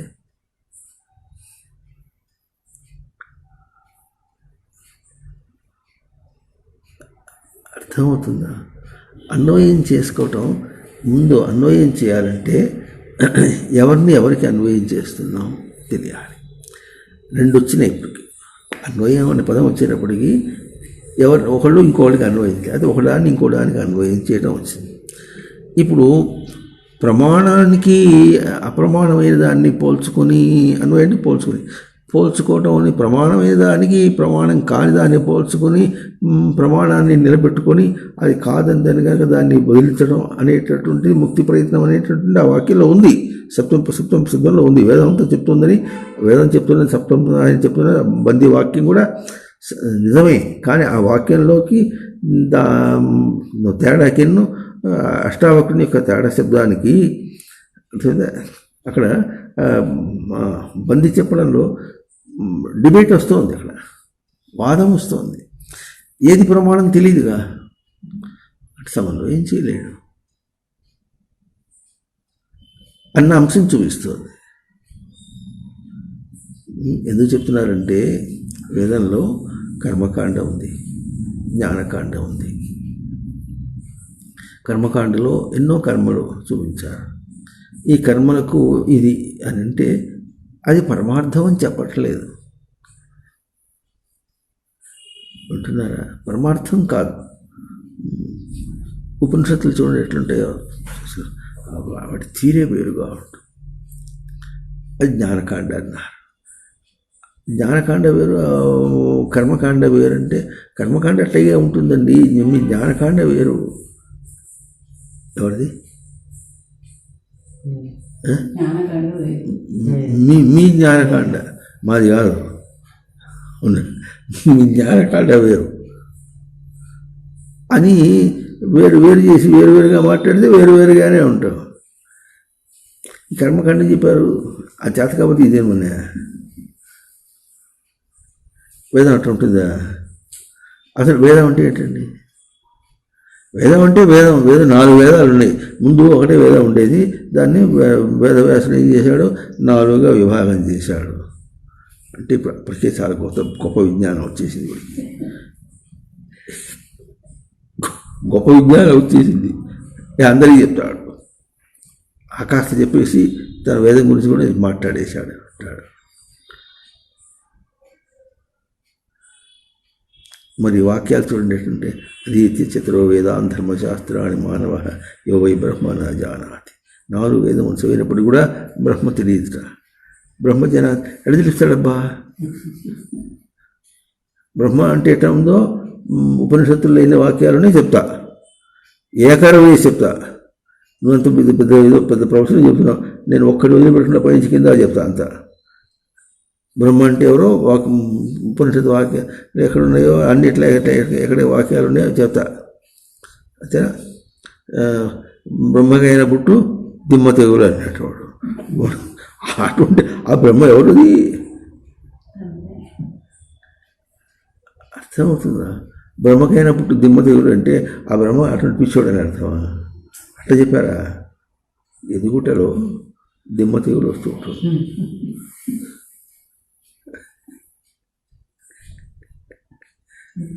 అర్థమవుతుంది.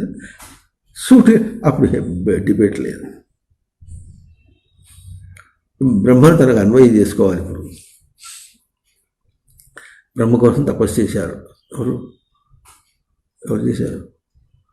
బోల్డ్ మంది చేశారు. బోల్డ్ మంది తపస్సు చేస్తే ఏం చేశాడు? ఆయన వరం ఇచ్చేశాడు.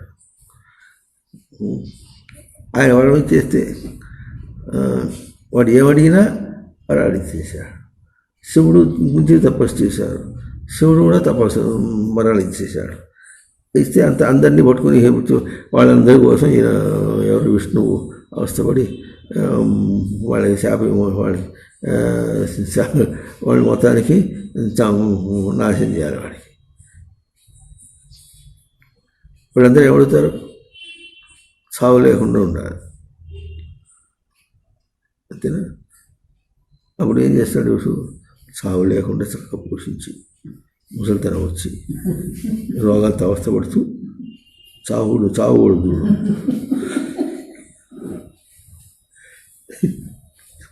తెస్తావా చంపుదా? సత్యవటి చంపుతాడు.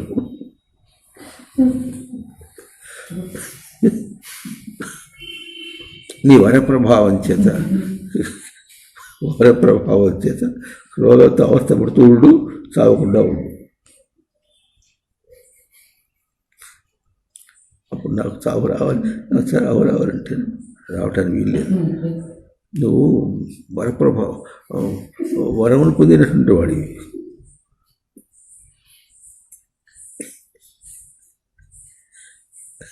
అవుతుంది.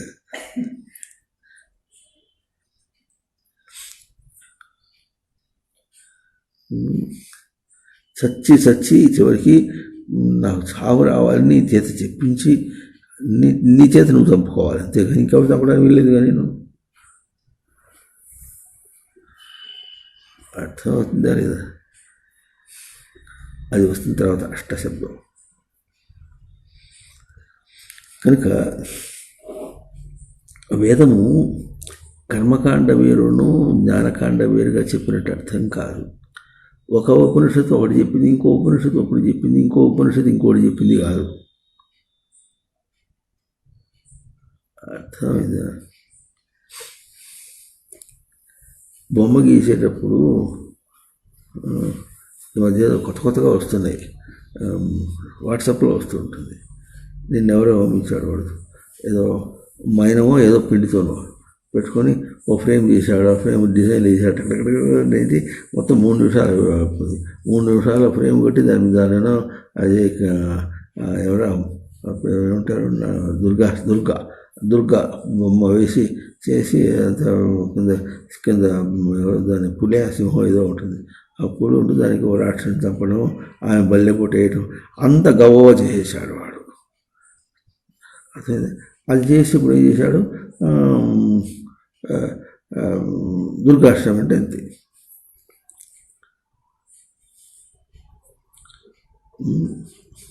ఇప్పుడు ఈ సందులో అంతా ఎందుకంటే వస్తూనే విజయదశమి వస్తుంది కనుక ఇదంతా ఈ సందడి.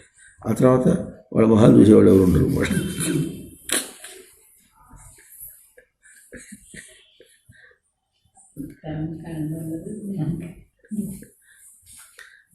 వాళ్ళు ఇవాళ ఎదురుకుండా పెట్టుకున్నటువంటి దుర్గా బొమ్మ రేపు సరస్వతి పూజ కదా. మొన్నటి సరస్వతి నవమి రోజున సరస్వతి పూజ. కానీ ఏం చేయాలి? ఇప్పుడు దుర్గాని ఏం చేయాలి? అక్కడ తగలబెట్టు. ఇక్కడేమో ఇది ఉండదు. ఇది అయిపోయిన తర్వాత ఇప్పుడు విజయదశమికి దుర్గా కాదు, సరస్వతి కాదు, ఎవరు వస్తారు? పార్వతి. ఈ ఎవరిని ఈ సరస్వతిని అక్కడ తగిలించు. మీకు తగిలించినప్పుడు అనరు, పటం మీకు తగిలించాలా, సరస్వతిని తగిలించాలా? మనవాడు కూడా అప్పుడప్పుడు మఠంలో చాలా గదులు అయ్యేటప్పటికీ గదులు గుర్తుంచుకోవడం కష్టమని అన్నిటికీ పేర్లు పెట్టుకున్నాం. మన మఠంలోనే నామంలోనే కృష్ణానంద ముకుంద మురారే, దానిలో 13 పదములు ఉన్నాయి. ఆ 13 పదములు ఉంటే 13 పదములకి సరిగ్గా లెక్క పెడితే 13 26 గదులు వచ్చినాయి. అవునా? ఎన్ని గదులు ఉన్నా కూడా ఇంతకు నేను ఎక్కడ కూర్చోను, ఎక్కడ పడుకోవాలంటే ఎక్కడ తోడుగా కూర్చోదు. మొత్తానికి అది వేరే సంగతి. మన వాళ్ళు ఏం చేస్తారంటే చిద్రూప ఊడ్చేసా అంటాడు. చిద్రూప ఊడ్చా అంటే చిద్రూప గది ఊడ్చావా, చిద్రూప ఊడ్చావా? అది అది అది అది అంతే. అది ఎట్లా అంటే అది జహలక్షణ వాక్యం.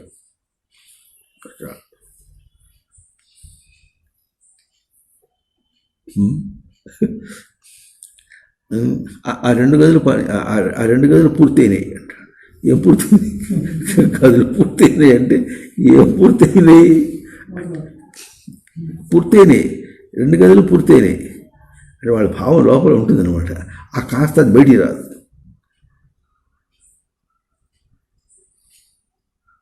తుడిచేసా ఆ మాట చెప్పచ్చుగా. అది 2 పదములుగా ఉన్నాయి. తుడిచి అని చెప్పాలి కష్టం కనుక ఏం చేశాడు, అది చెప్పకుండా గదులు పూర్తయినాయి. వచ్చిన ఆ గది 2 గదులు పని పూర్తయిందని చెప్పాలి. పని ఉంటే అది 2 మాటలు 3 మాటలు వాడికి చెప్పి, నాన్న ఎప్పుడు వచ్చేప్పటికి చిద్రూప పూర్తయింది, ఇంకో కృష్ణ పూర్తయింది, కృష్ణ గది పూర్తయింది అంటే ఏమైపోతుంది అనుకున్నాను. అయిపోయిందంటే అట్లా ఈ మాటలు ఏమంటారు, మా అమ్మాయి పెళ్ళి అయిపోయింది.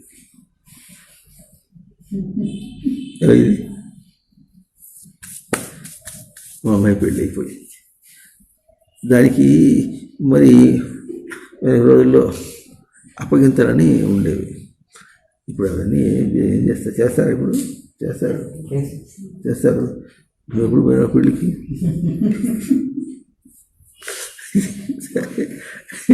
అప్పగింతలకి పాట ఉంటుంది. అప్పగింతలు పాట పాడతారు ఎప్పుడు?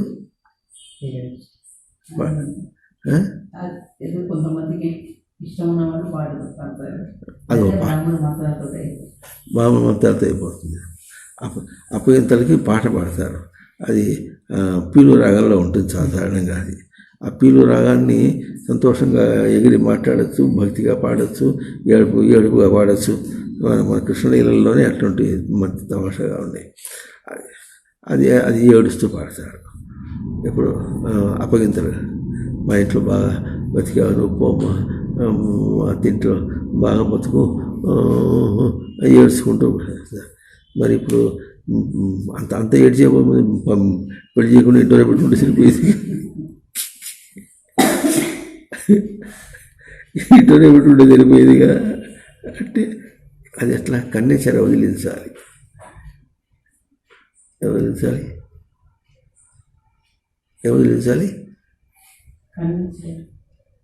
వింటున్నారా లేదా? ఏం చేయాలి? కన్నెచెర వదిలించాలి. ఏమిటో కన్నె అనే చెరసాల అది.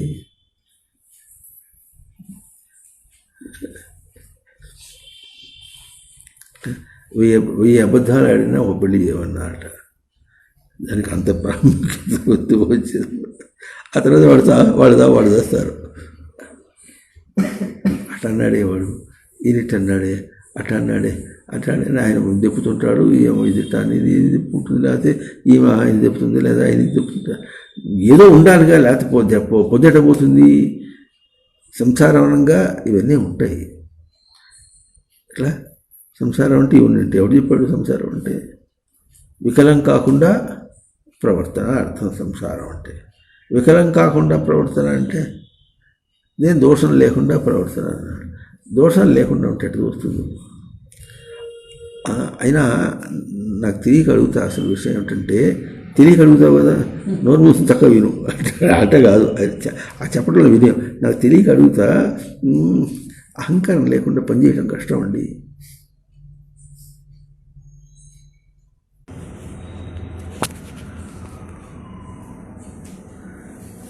బుద్ధిమంతుడు మాట్లాడుకుంటూ చెప్పుకుంటే అది కూడా వింటారు వాళ్ళు. నోరు మూసినా కదా నొక్కే సరిపోయా 50% అయిపోయింది అంటుంది, అంతేనా? 50% అయింది, ఇప్పుడు ఏం చేయమంటావు అంటుంది. ఎవడు అడిగాడని దాన్ని ఎవడు అడిగాడా? అది ఎవడో చూపుతుంది. ఎట్లా ఏం చెప్పున్నా కన్నెచర వదిలించాలి అని ఇప్పుడు ఏడుస్తూ పంపించావు కదా. ఏడుస్తూ పంపించినప్పుడు ఏడవకుండా పంపించకుండా ఉంటే సరిపోయేదిగా. వాళ్ళు అక్కడ తిప్పు కొట్టుకుంటుంటే ఎట్లా ఉంటుంది? ఏదో ఉండాలి, లేకపోతే ఎట్లా అంటే సంసారం ఉంటే ఎట్లా ఉంటుంది? ఇవన్నీ ఉంటుంది. తర్వాత ఇంకా ఇంకోటి ప్రణయ కలహంలో ప్రేమ ఎక్కువ అవుతుంది. అట్లా కూడా మాట్లాడవు ఇది కూడా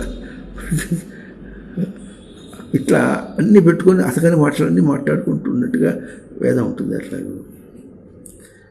కర్మకాండ ఇట్లా కాదు.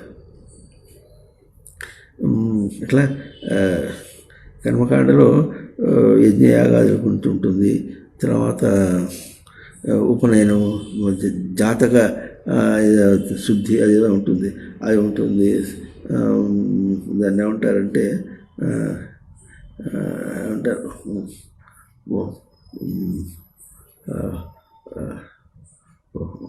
పుట్టగానే పురుడు తీసి దానికి ఏదో పుణ్యాహవచనం ఉంటారు. పుణ్యాహవచనము, తర్వాత ఇంకోటేమో అన్నప్రాసన, ఇటువంటివో ఉన్నాయి. అన్నిటికీ మంత్రాలు పెట్టారు. నామకరణం అన్నిటికీ మంత్రాలు పెడితే తంత్రాలు సరిపోతుంటాయి. ఏదో చేస్తుంటే ఇంట్లో అంత రభస, అందరూ వాళ్ళందరూ వచ్చారు నామకరణాన్ని మనవడికి నామకరణం కోసం అని అవస్థపడిపోతుంటే అట్లా ఏవో దాని గురించి ఒక్కొక్కళ్ళు ఎన్నెన్ని భావాలు పెట్టుకుని పోతుంటారు, ప్రవర్తిస్తుంటారు. వాళ్ళు బాగా తెలుస్తుంటుంది. తన వాడికైతే ఎట్లా ఉంటుందో అవతల వాడికైతే ఎట్లా ఉంటుందో అది చేసే ఉంటుంది. మరి నామకరణం చేస్తున్నాడు ఎవరు, మా బావమరిది మనవడికి నామకరణం చేస్తున్నాడు, నేను పోతున్నాను. ఇప్పుడు ఏం చేయాలి? అది తన మనవడికి నామకరణం అంటే ఎట్లా ఉంటుంది, వాడి బావమరిది మనవడికి నామకరణం అంటే ఎట్లా ఉంటుందో ఇప్పుడు వాడికి ఏదైనా కానుక తీసుకోవాలి. ఆయన లేకపోతే ఏం కానుక తీసుకెళ్తా, ఆశీర్వాదం చేసి వచ్చేస్తా. ఆశీర్వాదం ఎట్లా ఉంటుంది?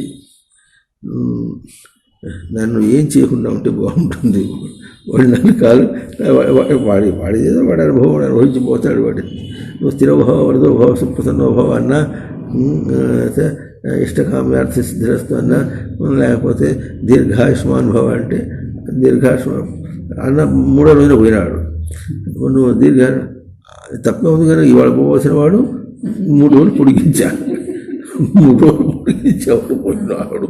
దీర్ఘమేగా, దీర్ఘానికి ఎంతగా అర్థం లేదు. సమన్వయం కాదు, విషయాత్మకంగా ఎన్నో మాట్లాడుకుంటుంటారు.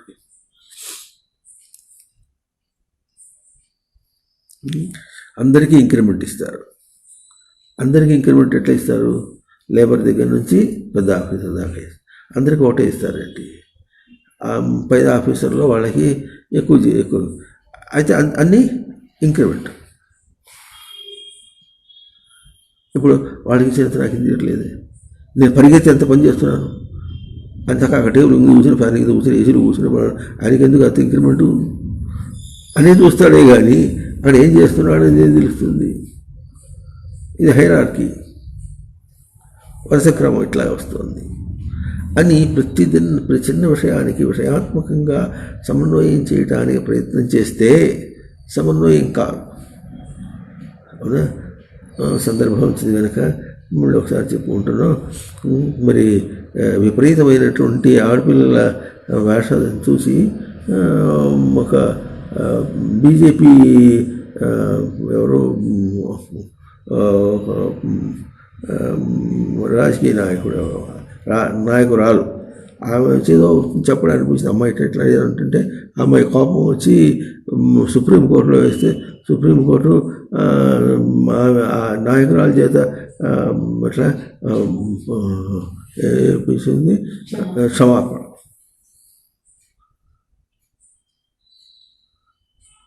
అప్పుడు ఎవడే ఉంటారు, రైట్ టు హక్కు డ్రెస్, ఎటువంటి డ్రెస్ నాకు హక్కు ఉంది, నా ఇష్టం వచ్చిన డ్రెస్ వేసుకుంటాను.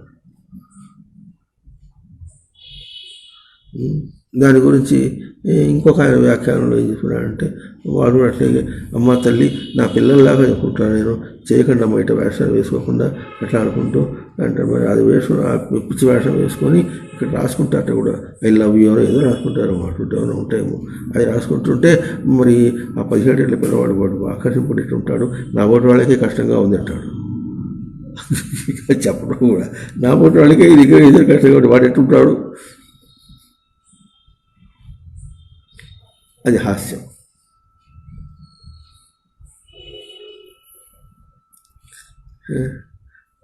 మరి అంత సుప్రీంకోర్టు జడ్జి, సుప్రీంకోర్టు అంటే అందరి మీద ఎక్కువ, అంతే కదా, ప్రెసిడెంట్ మీద కూడా ఎక్కువ, కంటే కూడా ఎక్కువ ఆ జడ్జిమెంట్.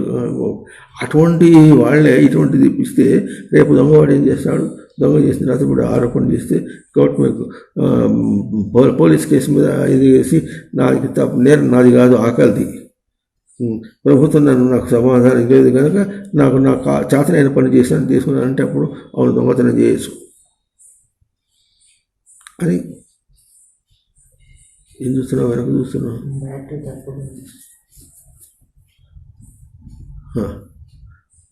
అర్థమైందే. ఇంకా సుప్రీంకోర్టులో ఇంకోటి వేసాము, ఒక లాయర్ చెప్పాడు మాకు, ఏమంటాడంటే 2 సంవత్సరాల కిందట పెళ్లి చేసుకోకుండానే ఇద్దరు కలిసి ఉండొచ్చు అని, పెళ్లి చేసుకుని ఇద్దరు కలిసి ఉంటారు, దాని మీద కోర్టు వేస్తే ఉండొచ్చు, వాడి ఇష్టం.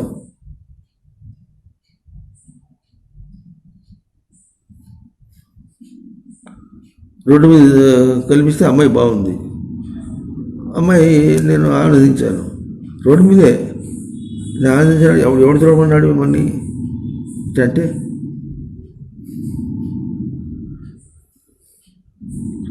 వెనక రోజుల్లో వింతగా చెప్పేవాళ్ళు ఎట్లుంటే అది ఎట్లా చేసేవాడు వాడు.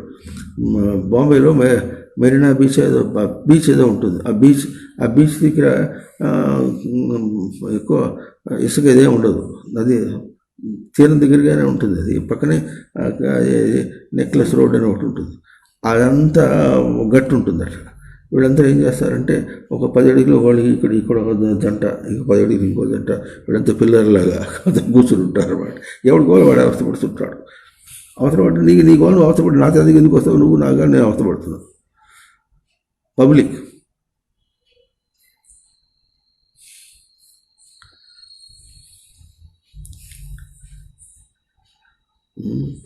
రావణాసుర సంప్రదాయం. సరే, ఎక్కడ మనం ఇవన్నీ అంటే ఏంటంటే సమన్వయం అనే పదం వచ్చేటప్పటికీ షప సమవాయే ధాతువుతోనే సప్తమర్థం చెప్పుకుంటూనే సమన్వయం చేయడానికి ప్రయత్నం చేస్తే అంత సమన్వయం చేశాడు, సరిపోయింది కదా. వాడిద్దరు ప్రేమించుకున్నారండి.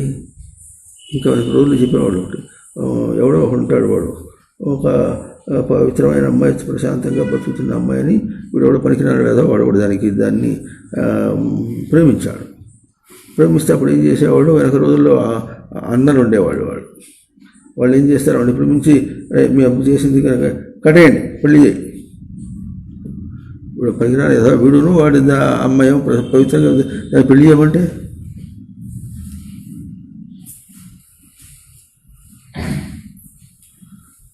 అవును వాడు ప్రేమించాడు, కావాల్సింది ఇదే కదా.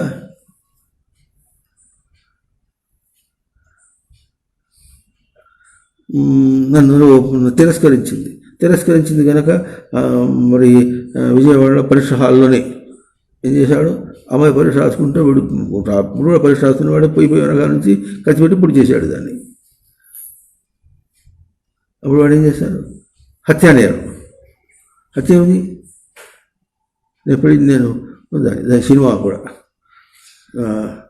అట్లా మనసు తీసుకున్నదా వాడా మళ్ళీ మనసు ఇవ్వటం నేర్చుకో.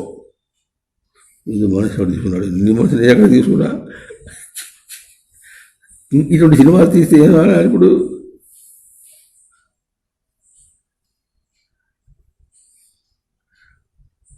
సమన్వయం ఏది? ఏ సమన్వయం చేస్తారు? అంటే సమన్వయం అనేటటువంటిది ఈ విధంగా చేసి మరి సుప్రీంకోర్టే జడ్జిమెంట్ ఇచ్చినప్పటికీ కూడా సమన్వయం ఏమైంది? కాలేదు. అది సొసైటీ ఏమవుతుంది, సంఘం ఏమవుతుంది? ధర్మం సంగతి ముంచు అనమాట. సొసైటీ మాట్లాడితే తెలుస్తుంది.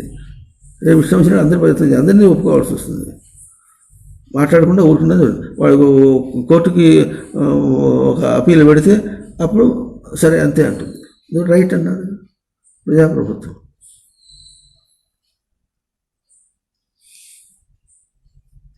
అట్లాగే కర్మకాండలో అది ఉంది, ఇది ఉంది. పెళ్లి చేసుకోవాలి ఉంది కదా, పెళ్లి మంత్రాలు ఉన్నాయి కదా. పెళ్లి మంత్రాలు ఉన్నాయంటే పెళ్లి చేసుకోవాలనేది అర్థమేగా. అట్లాగా పెళ్లి మంత్రాలు ఏముంది నీకేం తెలుసు అసలు? ముందు ఇప్పుడు దేవతలకు పెళ్లి చేసి ఈ మంత్రాలు చదివితే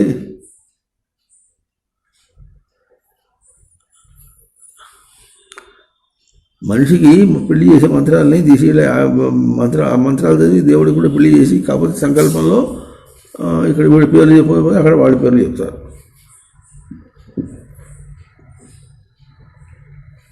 అవును, కళ్యాణం పురాణాల్లో ఉందిగా, శాస్త్ర ప్రమాణం. ప్రతి అవతారంలో విష్ణువుకి లక్ష్మితో పెళ్ళి, భూదేవితో పెళ్ళి. ఒక వీడి దరిద్రుడు ఎవడో కృష్ణుడు ఎంతమందిని పెళ్లి చేసుకుంటున్నాడు అంటే ఆ పదమునికి ఏం అర్థం కాదు, పదములు అర్థం కాదు, ఆ స్వరూపం అర్థం కాదు. అర్థం కాని తన స్వరూపంతో అర్థం చేసుకుంటే ఎట్లా అర్థం అవుతుంది?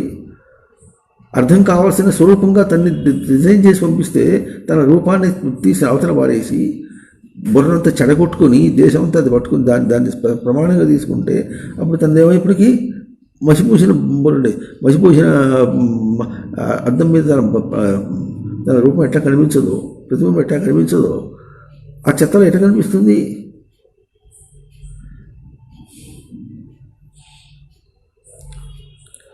రేపు ఎవడన్నా చేసి నేను కూడా పరీక్ష రాసే వాడు ఎట్లా రాశారు, పరీక్ష రాశారు. మన పుస్తకంలో కూడా వేసుకున్నాం ఒకటి. అది మనీషా పంచకం అనుకుంటా. దానిలో ఎట్లా మీ ఇద్దరం ఒకటో తరగతి నుంచి ఒకటే చదువుకుంటూ వస్తున్నాం, ఒకే స్కూల్లో ఒకే తరగతిలో చదువుకుంటూ వస్తున్నాం. ఇప్పుడు వాడికేమో ఇంజనీరింగ్ సీట్ ఇచ్చారు, నాకు సీట్ ఇవ్వలేకపోతే ఎట్లా? అది పోటాడితే ఏం చేయాలి? వాడు కోర్టులో దోమ వేస్తాడు. ఇప్పుడు ఏమంటారు? అవును ఇవ్వాలంటారు.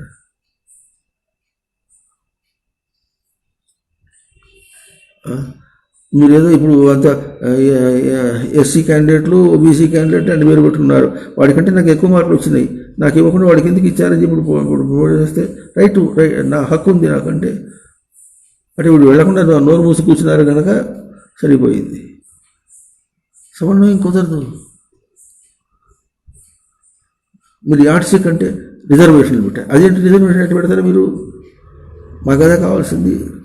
మీకు కావాల్సింది విద్య కావాలా, రిజర్వేషన్ కావాలా?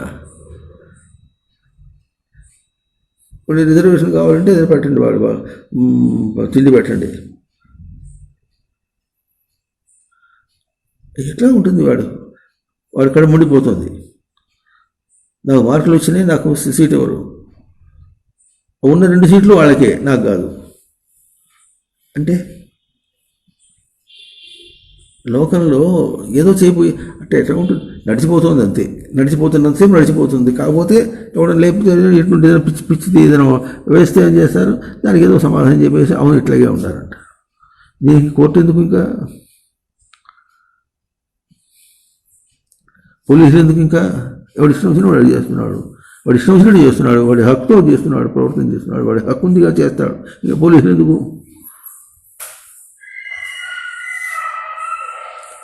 సమన్వయం కుదరదు. వేదం అటు చెప్పట్లే. మంత్రంలో ఉన్నంత మాత్రం చేత చెప్పట్లే, ఆ మంత్రం యొక్క అర్థం తెలుసుకుంటే తెలుస్తుంది. దానిలో ఏ మంత్రం కూడా నువ్వు అనుకున్నట్టుగా లౌకికంగా ఒప్పుకున్నట్టుగా ఎక్కడా లేదు. అసలు ఆ పదం యొక్క అర్థమే తెలియదు శాస్త్ర ప్రమాణం అంటే.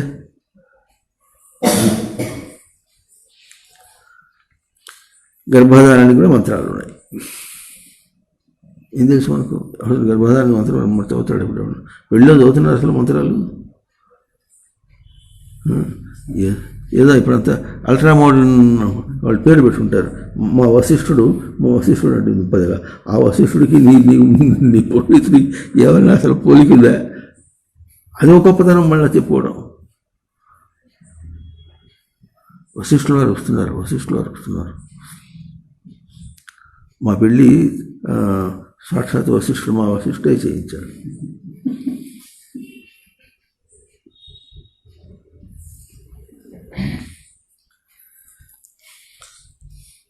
మా అబ్బాయి సాక్షాత్తుగా రావణాసురుడు మమ్మల్ని మా ఇద్దరిలో చేరి పెళ్లి పుట్టించాడు.